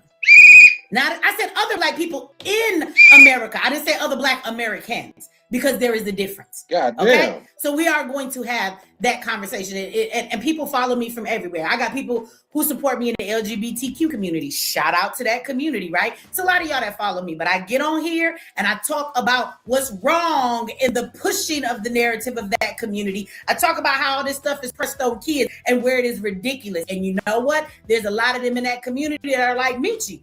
I agree with you. I understand that you're not just demeaning or saying anything about me. What you're saying is right. And I agree with you, even though I'm in that group. So if you ain't trying to hear it tonight, go get your foo-foo and get the fuck on. Go get whatever else. Go get your curry and get the fuck on. Because we don't really give a damn about how you feel. Just like y'all don't give a fuck about how we feel. Okay? So let's be real clear in that tonight. And y'all gonna come in here tonight and y'all gonna be signing off and people gonna be in the chat talking about FBA, okay, and ADOS. Say whichever one appeases your soul tonight, but we all know that I stand with ADOS. We're not gonna go into the reasons that I don't stand with FBA, but I understand that that's hurting us as well. Not because of the division amongst and other Black people, but the division amongst us and all of the attention being taken from a legitimate, I'm gonna say that word again, legitimate organization that actually is and has done work towards the movement, ADOS. okay, of us receiving reparations. ADOS. FBA don't do shit but run around online and argue with everybody. And then there's one man who claims not to be the leader, so he does not have to take any leadership role in getting y'all any type of structure and how you take your FBA lineage and how you do something to fuck with it or get reparations. It's a big nothing burger. And it takes all the attention from ADOS that was actually created first for this nigga to co-opted it. You know, I think the most ridiculous thing that I've heard from the FBA side. Michi. The descendants of Slavs have been getting reparations for quite some while already. They send it overseas. They get it right here. We gotta get hip, people. We got to get hip. Of this conversation is when Tariq caught himself addressing this situation, and he's like, you know, when anybody tells you, you know, well, that's your leader, you're following him. I'm not anybody's leader. This is a lineage. So wait a minute. So a man who created a whole fucking term for all Black Americans, he's not the inventor of that. He's not the leader of that. He's not the person that leads folks in that. He is definitely the one that has the trademark for that. He is definitely the one that sells you niggas t-shirts, flags, and everything else, and holidays that he came up with that. And y'all just let one motherfucker tell you that this is what we all decide, just like it was another Black nigga who decided to call us African Americans, right? Before that, we were Negroes. So here we go with another label somebody want to slap on us. And then after he slapped the shit on everybody, then he backs up. Well, this is just what we are. We weren't this until you fucking called it that.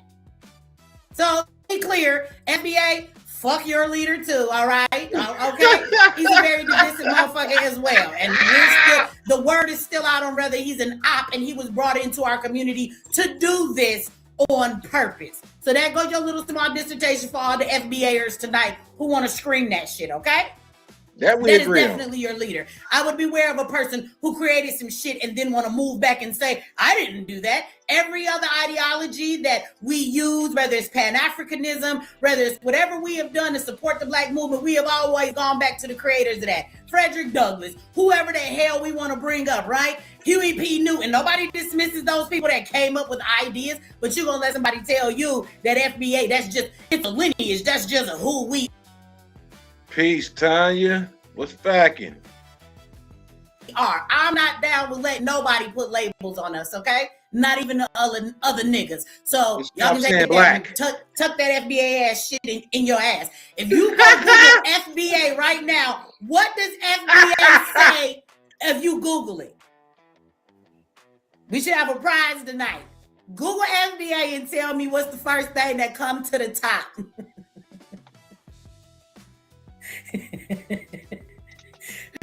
Pause real quick. Hold on.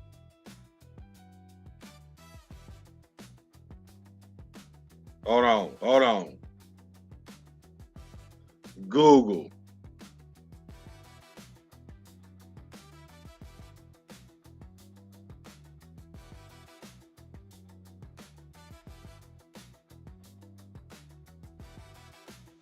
I'm gonna do it.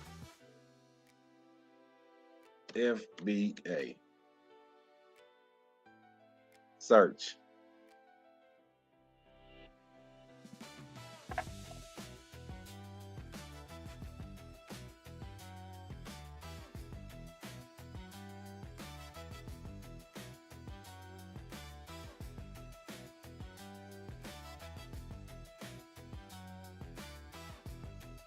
What you talking about, Michi?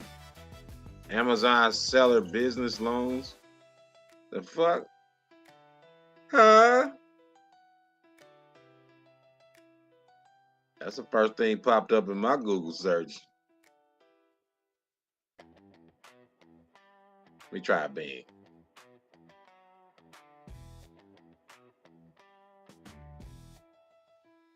Okay, whatever. Back to you, ma'am. Let's just be clear. What comes to the top? Did anybody want to Google it? Because the last 100 times I Googled FBA, it was not to look up Tariq and them. And what came to the top of my search said,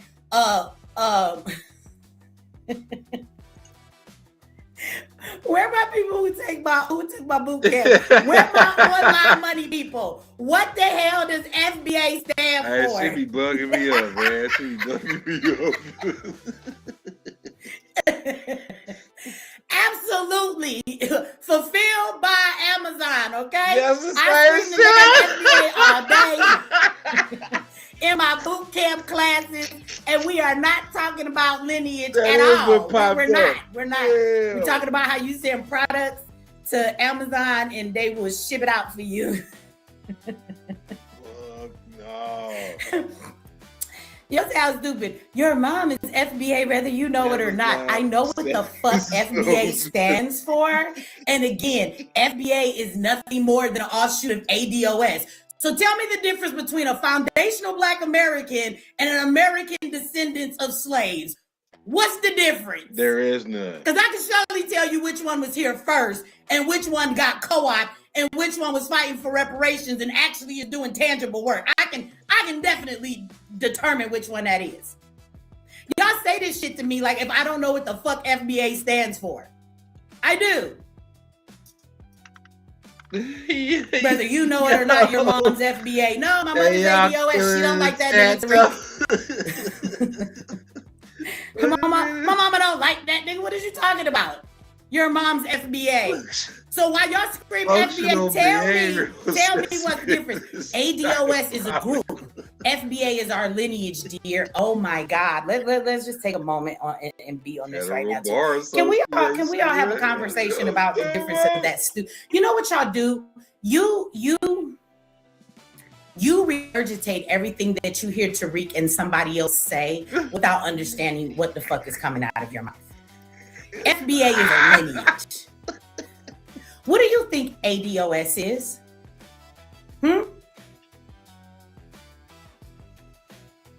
You dumbass niggas follow this motherfucker Tariq Nasheed. You don't even understand what you're saying. You just regurgitate out your mouth what he says to you.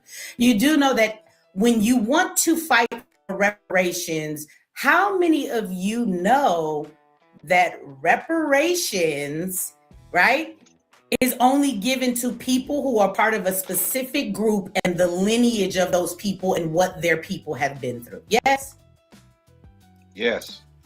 When Asians got reparations during COVID, whether y'all know it or not, didn't those people that were specified that got reparations was because of the hate they white cargo say they were getting because of what was going on in COVID? Asian, that's a lineage out of this country back to some other motherfuckers, right?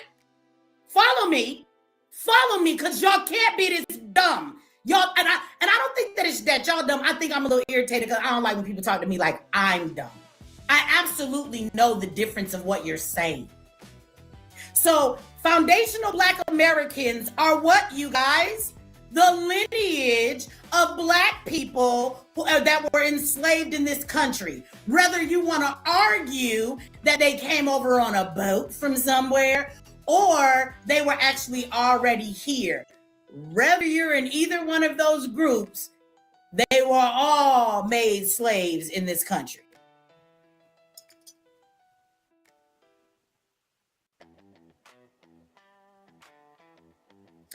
You do realize that the reason ADOS came up with the name is so that they could be specific about a group, about a lineage of people that if you go back to their lineage, their roots are rooted right here in the United States of America.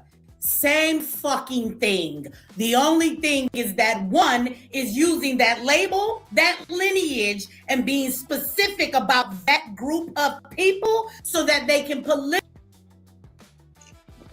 Well, what's going on is ADOS didn't work. So now they're trying to get FBA to work.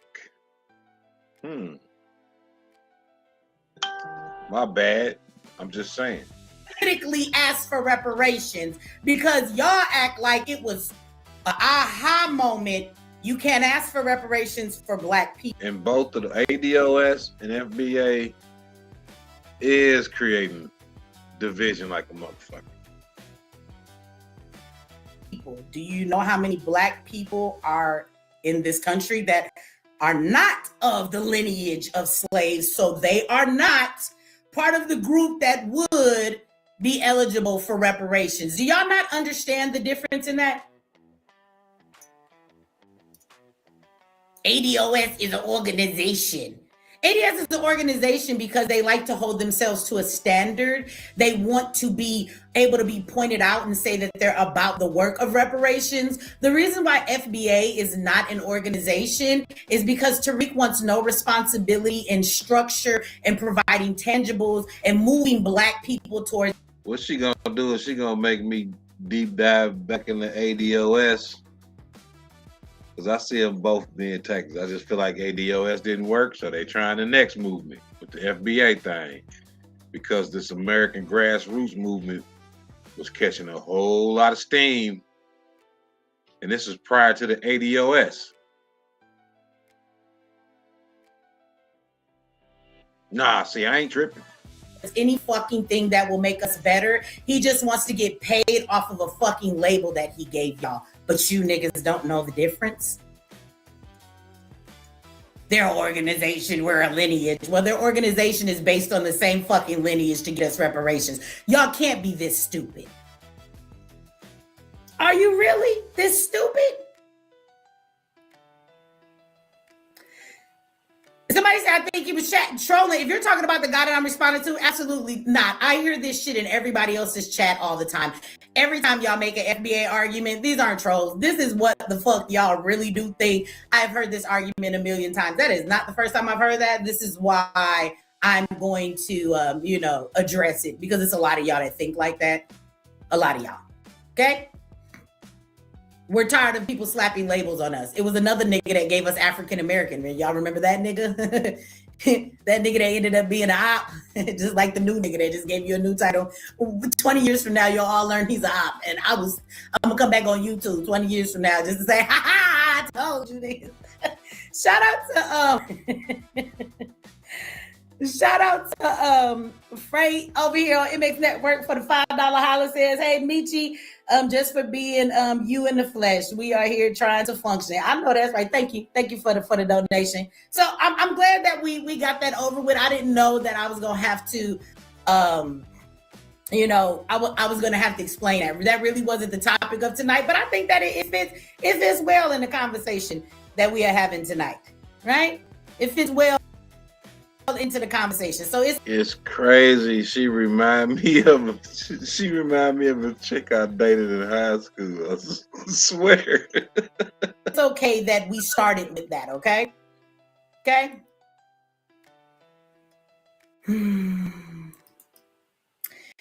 If your ancestors were here 400 years ago, you are FBA.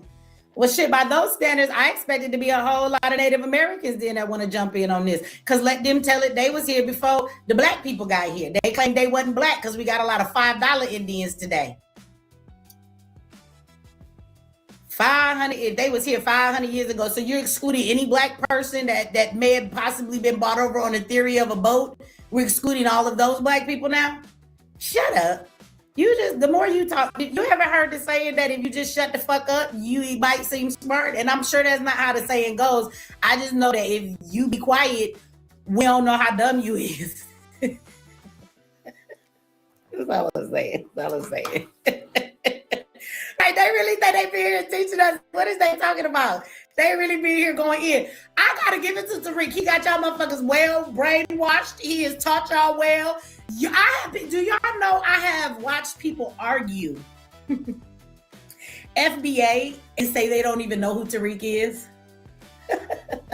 That is ridiculous. This is ridiculous. Look, and Tariq's so much of an agent. Do y'all know that he tried to show up at one of those hearings in California and real black people trying to get reparations told him he was an agent and to get the fuck out, and they ran his ass Straight smoke. What's facking, man? out of the meet. Do y'all remember that? Do y'all remember that clip? I need to go find it. They ran Tariq out of the city. Get the fuck out of here. You're an agent. We don't want you here.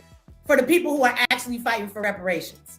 You know, ADOS was up in there. Black folks ran Tariq out of there because he's not doing anything but making a mockery of what they're trying to do. But anyway, shout out to the not so smart people. Somebody said I'd be mean, so I'm trying to say nicer words. Shout out to those people. There's a place in my heart in this world for you too, okay? I love you still. Shout out to Walter on MX Network. Walter gave a $15 holler. Somebody said we ready to rock till 4 a.m. I am not. Okay, last time I went live that long, I came over today. I feel like I had a live hangover. And then y'all ain't seen me in 3 days. I need glasses. I can't read. I be dying and y'all just don't know. I can't do it till the sun come up. I'm getting old, y'all. I need to go to bed. You know how old people go to bed early? I gotta go to bed. I'm already gonna be up till 2. I'm not staying up till 6. I got shit to do tomorrow. Okay, I can't sleep all day. Shout out to Rakia. Okay, I think I got that. I don't think I murdered that. Shout out to Rakia over on MX Network for the $5 hour. I appreciate that.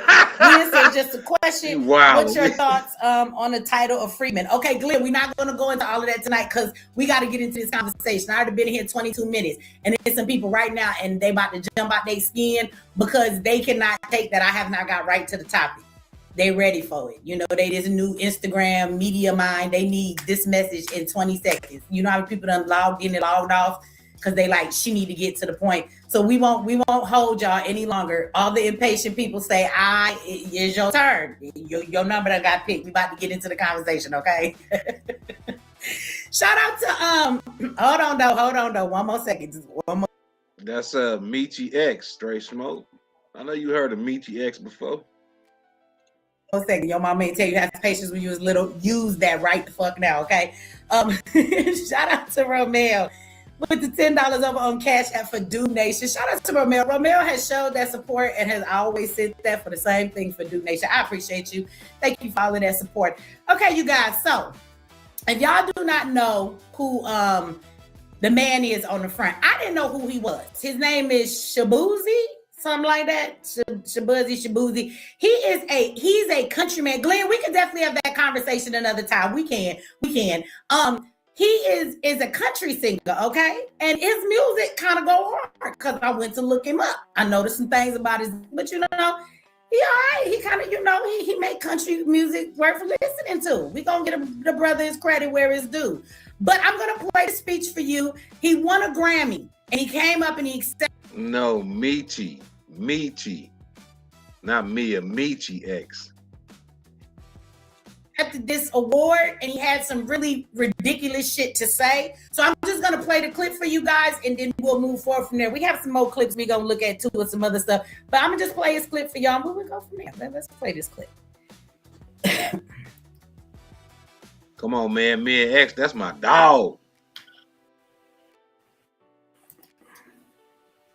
One of the coldest female MCs ever. That's interesting. Tell him, Ace. So y'all heard, right? Literally, actually, literally, actually. You know what literally mean, right? Because literally, you absolutely did not build this country. Okay. Before I forget, let me go over here so I don't wait too long for these. Shout out to you for the $5 holla. I appreciate that super sticker. And we got another $5 holla says it's better to keep your mouth closed and be thought a fool than to open your mouth and remove all doubt. That's how we go. Yeah.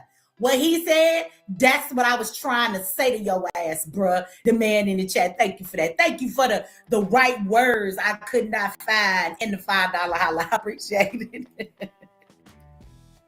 Now let's have this conversation, right? Let's have this conversation. First of all, some of the things that he said. I think that it is ridiculous as hell that he got up here to give his speech, and at the time of what's going on in this country, I guess he's trying to show unity with the immigrants, right? Have you guys noticed that lately, since Black folks have been minding their Black business, have you noticed that they're trying to now, in the past couple of weeks, push a lot of Black faces to the front that are immigrants, but they're speaking on the behalf of Black people as though we support this stuff, right? Because we said we don't care. Now they want to make us care, okay? And they're like us. If you guys don't know what I'm talking about, Nicki Minaj, did she not send her immigrant? Let's be real, immigrant. She's not American. She's not American, okay? That's her lineage and that's her story too. That's why she's trying to get a gold card. She don't have permanent, promised citizenship. Shout out to you for the $10 holla. Flame Your Love Space says, gratitude, you have been a great asset to me. Well, thank you. Thank you for that. And thank you for the trying to get that gold card, huh? That. Let me see. Trying to get that gold. I'm trying to buy one. On these you got the money for it. I won't go so long without reading them, okay? And then we got a $2 holla says that ish don't watch Kendrick Super Bowl. Thank you for the $2 holla. Okay, so let me go back in here. Okay, I think that was it. Okay. Hold on, you been told me what? What you talking about, straight smoke? That smoke, all that smoke from that smoker getting to you, my nigga. What you talking about? Okay, good. There we go. Let me tell y'all something. This is more disrespectful in many ways. How many of you recall we have Nicki Minaj? Yes, Nicki Minaj recently came out, and if you haven't seen that, we're going to replay that clip really quick tonight too, because I want to touch on that conversation, but from a different aspect than we did the other night, right? In the fact that she doesn't have the right to be speaking up on a Black American issues either, which she did. And then before that, well, after that, we have this so-called fake ass Black Panther. Do y'all remember him? We talked about him not too long ago. So here you have Nicki Minaj, who is this big, artist, and she comes forward as though she represents Black people. This is what everybody wants to say, right? And she talks about how Black women should stop putting down white women just to uphold ourselves to feel beautiful, something that has never happened, okay? You have the Black Panther dude, the fake Black Panther dude, who is completely an agent, and he comes out, and now all over the news media and TV, you catch a Black man representing a historic Black organization who claim that he's out here to give it to ICE and that we should be walking people to work and protecting these people, right? Now we have this Shabuzi nigga, and he up here talking about immigrants built this country. You don't see all the rhetoric from Black people? It's like we mind our business. Now let me explain something to y'all. If you do not understand this, it is no joke that Black people run this country. And when I say run it, what I mean by that is, if your shit gonna go viral on social media, it's because of Black people. Do you remember the time when TikTok had dance trends and Black creators stopped making up dances and the white people couldn't figure out no dances and they shit was whack? Do y'all remember that? Everybody wants to be Black until it's time to be Black. And now that everybody's being treated Black in this country, right? Man, now they want Black people to stand up and say, wait a minute, don't Black treat every them other like word. that. Fuck out of here, because we're still being treated like that. And our standing up saying, don't treat us like that, shit work for us. And we ain't never seen none of y'all put your lives on the line for us, okay? They're cosplaying black people for whatever benefit that it gets them. Now let's break down this motherfucker's speech. Okay, first of all, he says that immigrants built this country literally, actually.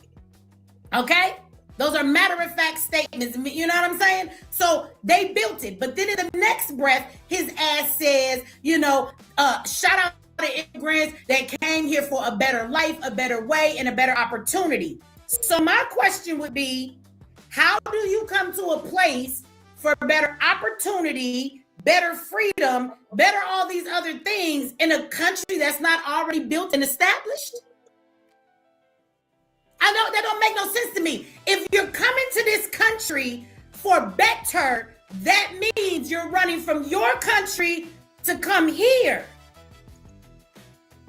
That means you're coming to a place. Now, some of these people say black so much, I don't even think a sound clip would work. Yeah, I've been done broke the button on those damn mouse or something, pushing that motherfucker all the time. Whistle, flag on the play, flag on the band. I ran out of flags with these motherfuckers. It's already established. You niggas act like America wasn't America before you got here. I just don't understand like the stupidity in that statement. It's very contradictory. You don't come to some place and build it if it's already so built and its infrastructure seems to be so great to you that you are bringing your ass here so that you can benefit in what's built. It wasn't just some blank ass space. Whether people want to admit it or not, whether people like the history of it or not, America was built on the back of racism, white colonizers, and an enslavement of black people. Now we can argue whether it was black people that were already here, whether it was black people that were brought here, or whether it was a mix. But that's actually what built the foundation of this fucking country. Slavery, racism, and white supremacy. What are you talking about? And then you come here to this country and then you kiss up to the oppressor. Hey, you ain't lying. Why Shabuzi didn't give the white man credit for sticking the land and oppressing everybody? Why he didn't do his due diligence and thank them? Oh, let me guess, because they write his checks. They're the ones that allowed him to cosplay black. The nigga brought up culture. Culture, my nigga? Who created country music? Niggas. Who created country music? I just need to know. Not Africans. Niggas. Because it feels like a lot of people don't seem to know. It damn sure wasn't his African ass. I think he say he a Nigerian. Wasn't your Nigerian ass. Your people did not create country music. I don't know. Singing on a porch and singing the blues when our jobs as slaves on the plantation wasn't just... You said her daddy African? Her daddy African? What? Oh, shit. To cook, clean, pick cotton, go into the field. We built everything, we cleaned everything, we sewed everything, we entertained every fucking body. We created music. Slaves was playing violins to entertain motherfuckers, not the white people. Black people was on their porch making country music, okay? We was the ones singing hymns and songs while we built the literal, actually, fucking railroads that the trains still roll on today in this country. We built the fucking White House where people sign documents to let you motherfuckers come over here. Well, they also signed documents for you now to go home. I think... Hey, maybe that was already built, sis. Huh? Maybe that shit was already built. I'm just saying. That the White House should be extra moving on getting very public that stand on TV and say, you built this country. Donald Trump and Tom Homan should get together and get special agents from ICE to come find Shabuzi ass and send him home for that comment. That's what the White House should do. The 1 hour people built. Okay? They should sign some new paperwork just for you, Shabuzi. You're disrespectful to sit your ass online and say what you said. They should come and just escort your ass home. That's what they should do. I want to know, do Shabuzi got his papers? Okay? Let's read this super chat. I won't go too far. Try and get any super chat. Shout out to you for the $10 holler. Says black foreigners probably don't teach their children the difference between them and us. Not an excuse, just an observation. Oh, but I disagree. I do think that they teach their children the difference between them and us. Because if you listen to a lot of conversations that happen within the black communities from immigrant homes, they will tell you, they've been on my page before and have been honest with us. They come over to this country and they absolutely tell their children, don't you bring an African-American black person up in this house. Don't you bring an American black man in this house. Don't you marry a black American woman. They actually completely tell their children the difference between the two. They do not raise their children as though they are black. They raise their children as Nigerian. They raise their children as Jamaican. They raise their children as all of these other different things that they're proud of, right? Somalis. They're not walking around here claiming us unless they're ready to claim our culture, right? Then all of a sudden they become black. See, something that we have a conversation in our household that will tell our children, which somebody should have told Shabuzi this, but because Shabuzi doesn't understand our history in this country, if he knows, which I do to. What you mean stop, rewind? Rewind what? He does. Do she even know her daddy? Her daddy is, oh my God. I'm done with y'all. Y'all are terrible. I did. Okay, what part I missed? Hold on. Right? Right? All children, don't you American woman. They actually, because if you listen to a lot of conversations that happen within the black communities from immigrant homes, they will tell you, they've been on my page before and have been honest with us. They come over to this country and they absolutely tell their children, don't you bring an African-American black person up in this house. Don't you bring an American black man in this house. Don't you marry a black American woman. They actually completely tell their children the difference between the two. They do not raise their children as though they are black. They raise their children as Nigerian. They raise their children as Jamaican. They raise their children as all of these other different things that they're proud of, right? Somalis. They're not walking around here claiming us unless they're ready to claim our culture, right? Then all of a sudden they become black. See, something that we have a conversation in our household that will tell our children, which somebody should have told Shabuzi this, but because Shabuzi doesn't understand our history in this country, if you watch his videos, which I do to copyrights, in his music, diabolical. He's a country singer and he got a whole lot of white girls around him in his videos from the ones I saw with Daisy Dukes on, okay? Somebody should tell Shabuzi that in this country, we have conversations in our house, black Americans, and we tell our sons to stay away from those kind of women. Because those kind of women, if you reject them. What the fuck is a black American? Oh, that pause. That pause is diabolical on that face. I caught her mid something.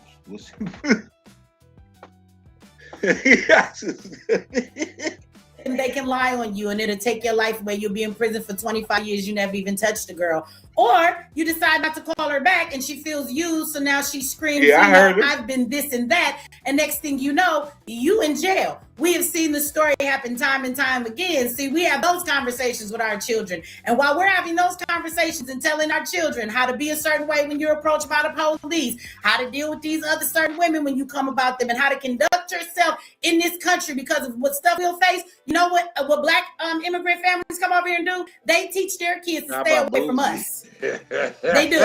They tell their kids to stay away from Negroes. They don't warn them of a white man. They don't. But as soon as Ahmaud Arbery, right, You get all of these other race groups of people that will come in here and they get murdered by the police. Now all of a sudden we're all black. Now all of a sudden we're supposed to fight for all of them. But before that, they were never one of us. They never believed they were one of us. They have been raised to be taught you are not one of them. So nigga, don't be one of us when it benefits you. Somebody tell me what makes Shabuzi different. Thank you for the. Why is he any different than Elvis? He want to talk about the culture that comes to America that keeps America alive, nigga. Are you talking about New York or are you talking about America? New York or America? Thank you. Shout out to you for the super stickers. I appreciate it. Thank you for another super sticker and another one. Tell me what's different with Shabuzi and what Elvis Presley did. He want to talk about culture while stealing black people's culture. He didn't bring his music over here.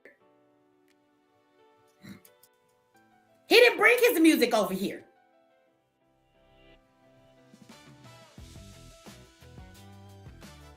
He stole a genre of music that was created by black people in America. His number one song, correct me if I'm wrong, but I think the one that he won the award for is a song that is a sample of an African American, a black, a ADOS, a FBA. It's his song.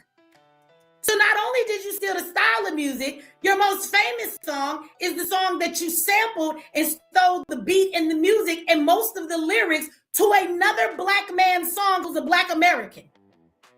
But you get up here and talk about culture and you don't fucking acknowledge the culture that made you who you are, whose music you stole, and what allowed you to stand on that fucking stage? What? And then you bring up immigrants. Why? Why? So the world watching that could think that black people support immigrants? Let's be clear, he's not one of us. Black people in America are still minding our business. Black people in America still don't give a fuck. We don't care what Nicki Minaj tell you, what that fake ass Black Panther tell you, or what Shabuzi ass tell you. We don't get no fuck. They're not. I don't know. I probably got like 20 more minutes straight smoke. I expect to be hella busy tonight. So I gotta go and make sure shit ready. Not us. They're not us. They don't get to speak for us. We're sick of people who are not us speaking for us.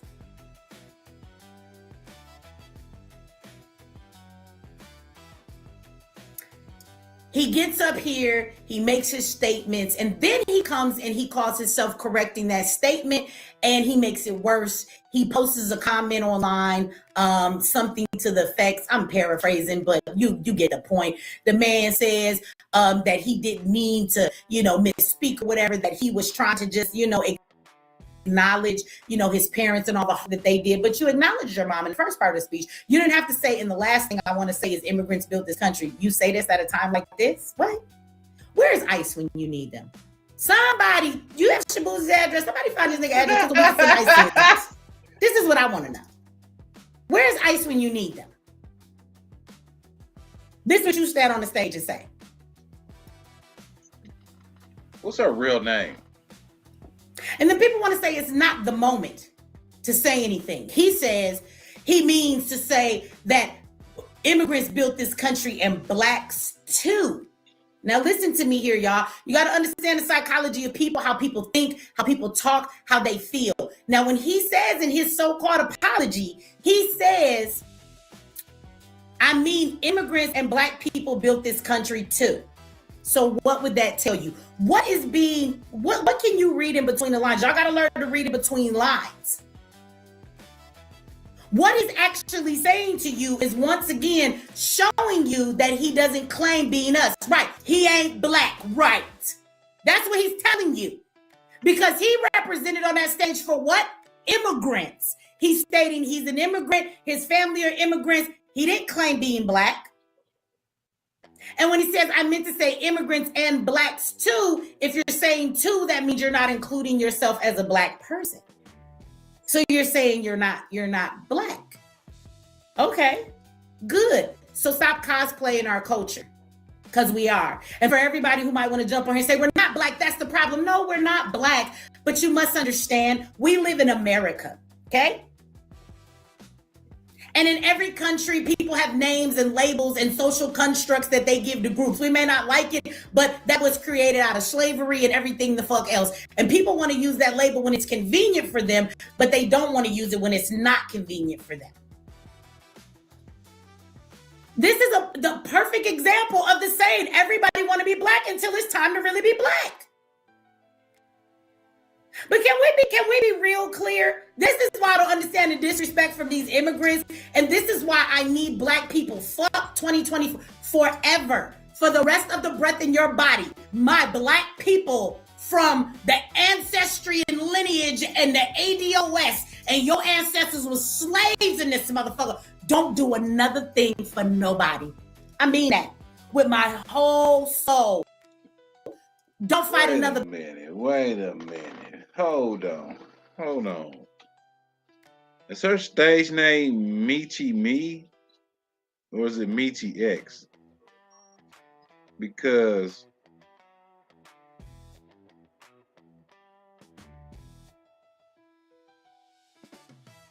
is she 55?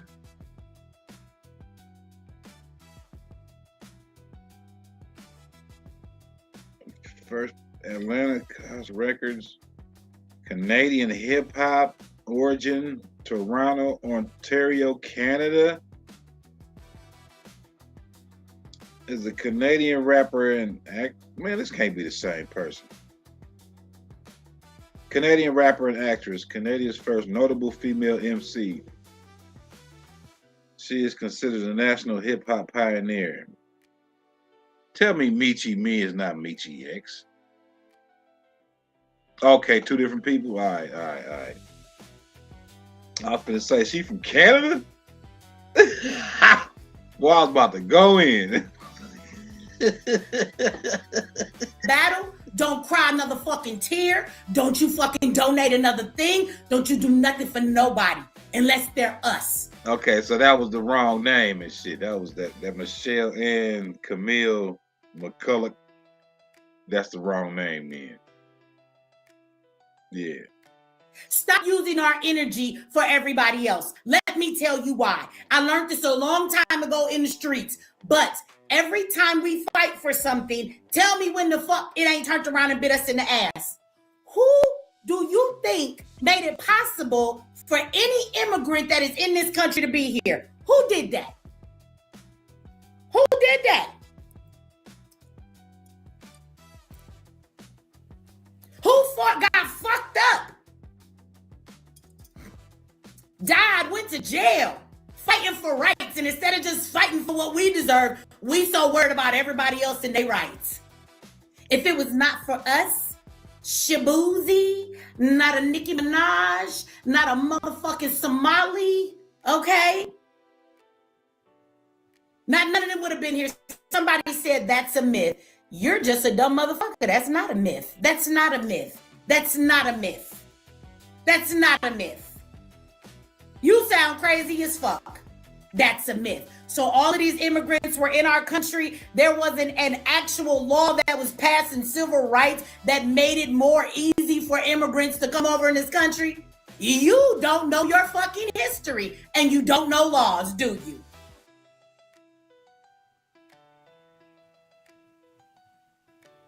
Black people's fight absolutely made way for immigrants to come over here. And if you don't know that, you don't know what you're talking about. Here you see, this is the problem when people say shit like this. What you must understand is why you so upset. They just what kind of last name is that? And how you say that? Kulik? Kozik? Is that like Ukrainian or fucking what is that? Oh, this is getting weird. Super weird. Spoke no, because what happens is dumb people like that listen. This is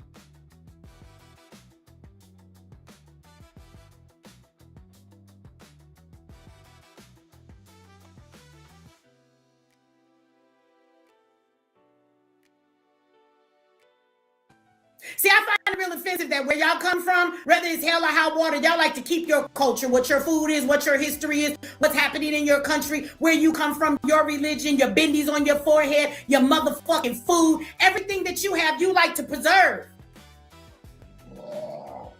But when it comes to our history, what you don't understand, once again, about our history in this country is that our oppressor has done an amazing job at whitewashing and washing away our history. And I'll be damned if you bring your fucking ass up here or you get to walk around and you're so-called I'm a black person too ass and try and tell us that the shit is not true. That's true.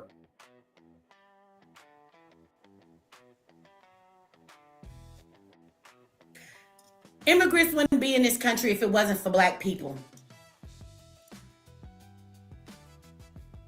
It wouldn't be. None of you would be here. Okay? None of you. It's amazing to me. Let me ask you immigrants a question. You black immigrants that are in the chat or anybody who wants to say that same shit that he just said. So where were you in Jim Crow? Can all of the black immigrants that were so much in this country, where were you and how many of your relatives became strange fruit on trees? Do you even know what strange fruit is? Do you even know what that word means, what it stands for? How many of you have experienced strange fruit? You black immigrants did not experience none of that. You're a lie. And let's be clear, it wasn't that long ago because my grandmother experienced seeing lynchings and people hanging from trees, and my grandmother is still alive. So how long has it been that y'all have truly been in this country to the extent you are right now? Huh? Our story is not your story. Our history is not your history. Our culture is not your fucking culture. Y'all love to steal it and play in it. And then speak on the behalf of all of us as though you represent us. Built this country, you bitch. And let's be clear. Let me go over to MX Network real quick. Shout out to Brigitte. Thank you for another $5 holla. Says, I'm surprised you got my name right. Nobody ever gets it right. I had to stop for a minute because I didn't know what that was, but I went to school. I know how to sound out words. I will murder somebody's name. Thank you for that. And I'm glad I got your name right.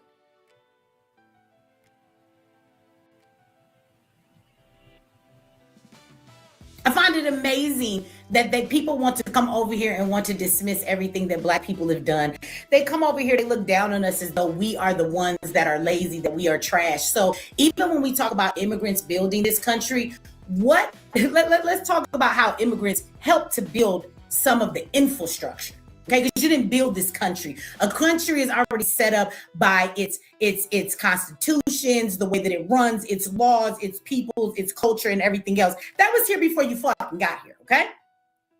But if you want to talk about immigrants who helped build some infrastructures here, I think there's a big difference between immigrants who came here, worked underneath the fucking table, got paid illegal wages, and while you motherfuckers took all the construction jobs, guess what happened? You call black people lazy, but our people lost their jobs, right? It was cool for us to build this country when we was doing it in slavery, and we were losing our lives to do it, and our limbs, and being mistreated and being experimented on, and all kinds of shit, right? It was okay then. But then when it came time to pay somebody to actually build more of this country, and you had to give them a paycheck, what they decided to do was allow you motherfuckers to come in here so that companies could pay you illegally, pay you under the table, give you slave wages that I wouldn't even call slave wages, because when our ancestors did the work, they got paid nothing, okay? So now that they got to pay Negroes, they'd rather paint this picture that we're lazy. African Americans are lazy. Although every time immigrants come into this country, unemployment rates go up for black people. Not because we don't want the job, but because they'd rather hire your illegal, I'll take anything pay under the motherfucking table. You know, one thing Trump has not done yet, which I don't understand, is that coming after all of the immigrants in this country that are working under the table, you know, that means there are companies that are hiring these illegal immigrants. It is illegal to pay somebody under the table. When Trump gonna come and shut down all of these fucking companies using illegal immigrants? So you want to compare y'all coming in and taking our jobs to say, we help build this country. No, bitch, that ain't how it went at all. The reason a black man can't get no real job in construction is because all the immigrants got the jobs instead. So that's your way of saying y'all help build this country? By putting the black people that were always here, this is our country, by putting us out of jobs. I don't understand in this day and age, how many of y'all don't understand that narrative? You don't know that that's true. When immigrants flood this country, unemployment rates go up for black people specifically, because companies would rather hire that immigrant. And if they have to give the job to a white person over an immigrant, the white person might still get the job. The immigrant is going to definitely get the job over you as a black person. But they'll come here and they'll say that we're lazy. I'm going to play some clips from you and show you some immigrants that are so-called black immigrants telling you how lazy we are.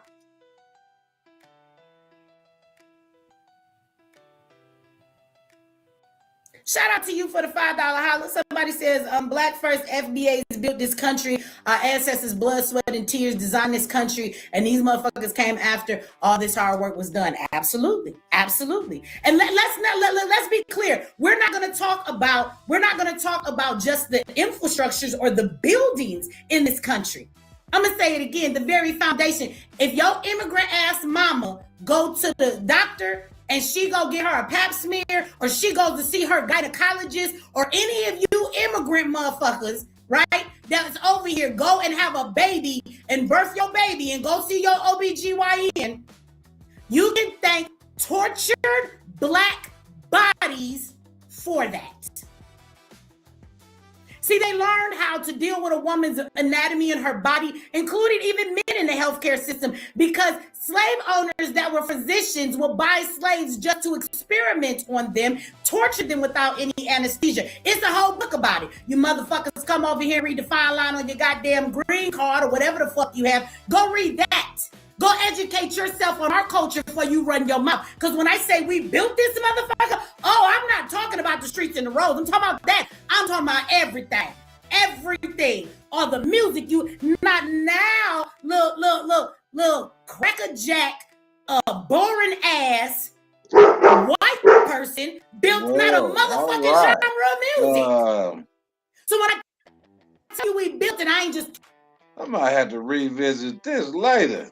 I'm gonna go ahead and shut this down now. This is very interesting. Be stumbling across these things, and then I see a rabbit hole, and I just want to jump in that motherfucker and get to digging.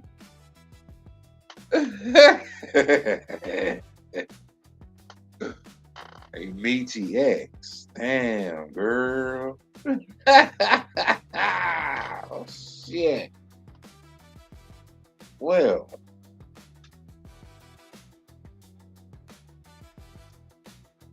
I will start diving in y'all information live on stream. I think that's gonna be a couple of sessions when I start diving into people's heritage. Well, not everybody. It's just some of these people that these outspoken people that be on Front Street and like to talk a lot of American business. I think they need to be put under a microscope. But that's gonna do it for now. I might pick that up where I left off at later.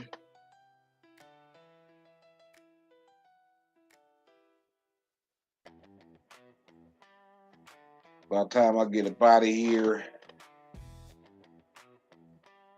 let me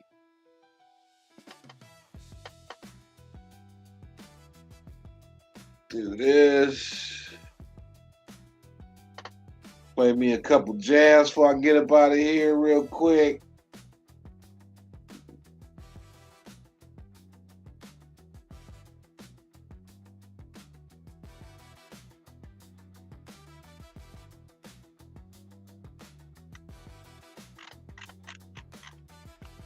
Okay, where I want to go. Where I want to go.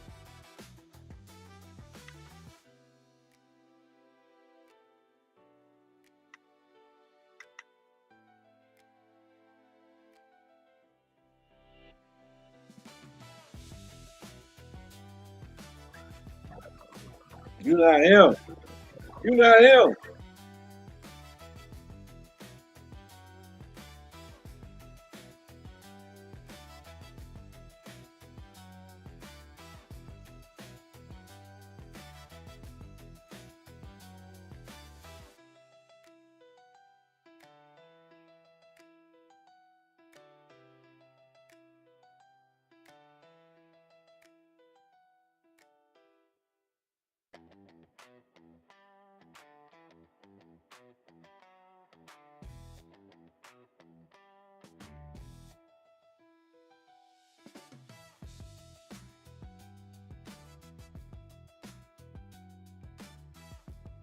You really not him, no, no. You not him, no, no. You not him. Please believe it, please. You really not him, no, no. You not him. Please believe it, please. You really not. Talk big online, in person you quiet. All that talk turn tiny when it's time to apply. Whole crew styrofoam, melt when they tryna wear a crown.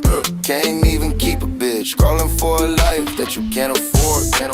Borrowed every move, still your image look forced. I see through the act, every caption, every pic. You rehearsing in the mirror, but it still don't fit. You re-hated quotes, serving like they wisdom, chasing every trend, still can't find your rhythm. You measure every moment by the likes you get, but the room go dead when we really check the red. You not him, no, no, you not him. Hold up, what the hell? It's too choppy. I gotta. Hold on. Damn. It's too choppy. That's too choppy. That's this nigga. That's this little nigga. This Bobby Bush meat. You got to go bye-bye for a minute. Player. Get on out of here.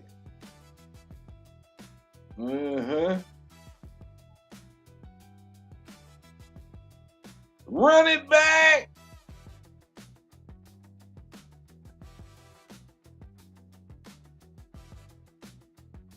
You really not him, no, no. You not him, no, no. You not him. Please believe it, please. You really not him. You really not him, no, no. You not it, believe it, please. You really not. Talk big online, in person you quiet. All that talk turn tiny when it's time to apply. Whole crew styrofoam, melt when the heat hit. Tryna wear a crown, can't even keep a bitch. Crawling for a life that you can't afford. Borrowed every move, still your image look forced. I see through the act, every caption, every pic. You rehearsing in the mirror, but it still don't fit. You re-hated quotes, serving like they wisdom, chasing every trend, still can't find your rhythm. You measure every moment by the likes you get, but the room go dead when we really check your red. You not him, no, no. You not him, no, no. You not him. Believe it, please. You really not him, no. You really not him, no, no. You not him. Please believe it, please. You really not him. 12 bars, breathe it in. Please believe it, please. You really not him. That's him in your head, talking big in the chat, go quiet in the flesh. Do we have to go through this again? Yeah, we do, cause you still pretend. Say you run plays, but you fumble the snap. Say you got smoke, but it's all in the cap. I seen real ones losing, still stand tall. You chase likes, can't look in the mirror at all. Please believe it, please. You really not him. Just story you tell yourself, you tell yourself. You really not him, no, no. You not him, no, no. You not him. Please believe it, you really not him. You really not him, no, no. You not him. Please believe it, please. You really not him. Even she know you're not him. You just talk loud, that's it. The whole crew is playing. All bark, no bite, no heart in it. You chase clout, I chase wins. You chase trends, I set them. You post proof, I live this. Every lust, that's pay gems. You want throne pics, fake crown. I get work done, break ground. You want phones out, fake sound. I got her ass up, face down. I told you you're not him. Stop rehearsing in my lane. You got costume, you got script. I got scars and I got a name. Nigga, I'm him.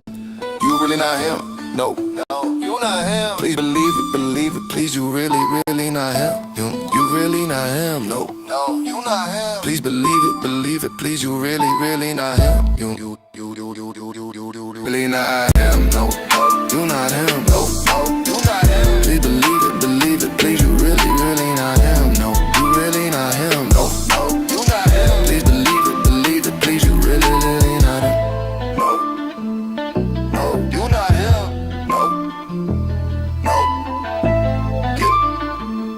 No, you not him. No, I am him.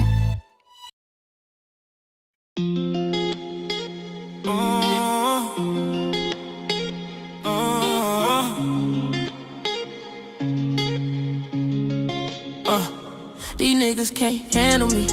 It ain't hard to see, that's why they all tryna damage me. But they can't get rid of me. I'm still out here running these streets. I'm still out here getting this green. But I move like fantasy. Can't let the feds know it's me. And these hoes still after me. Cause they can't get enough of me. And they know that they can't replace me.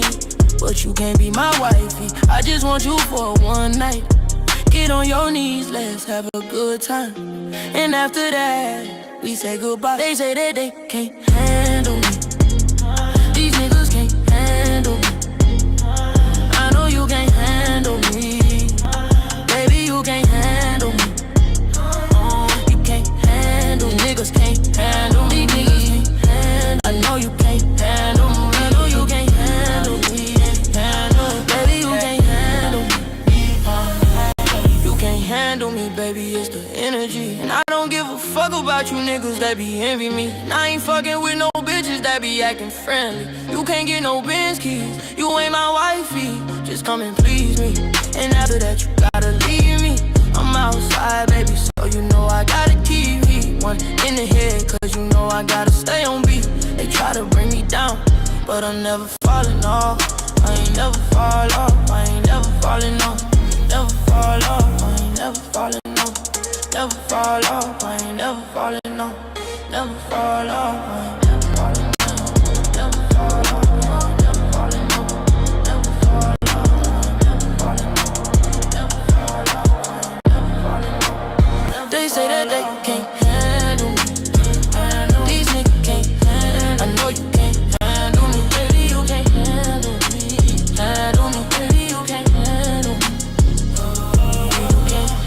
These niggas can't handle me. These niggas can't handle me. Baby, you can't handle me. Handle me, baby, you can't handle me. These niggas can't handle me. I put a bounty on them. I'm out the country. If you need me, bitch, I stay in London. But I ain't never ducking. Still keep the 40 tucking. You won't get nothing from me unless you something for me. You ain't my shorty, and I ain't never lonely. So don't be blowing up my phone when you get horny. I'm not your homie. That's why you niggas so phony. Y'all so phony. That's why you niggas can't handle me.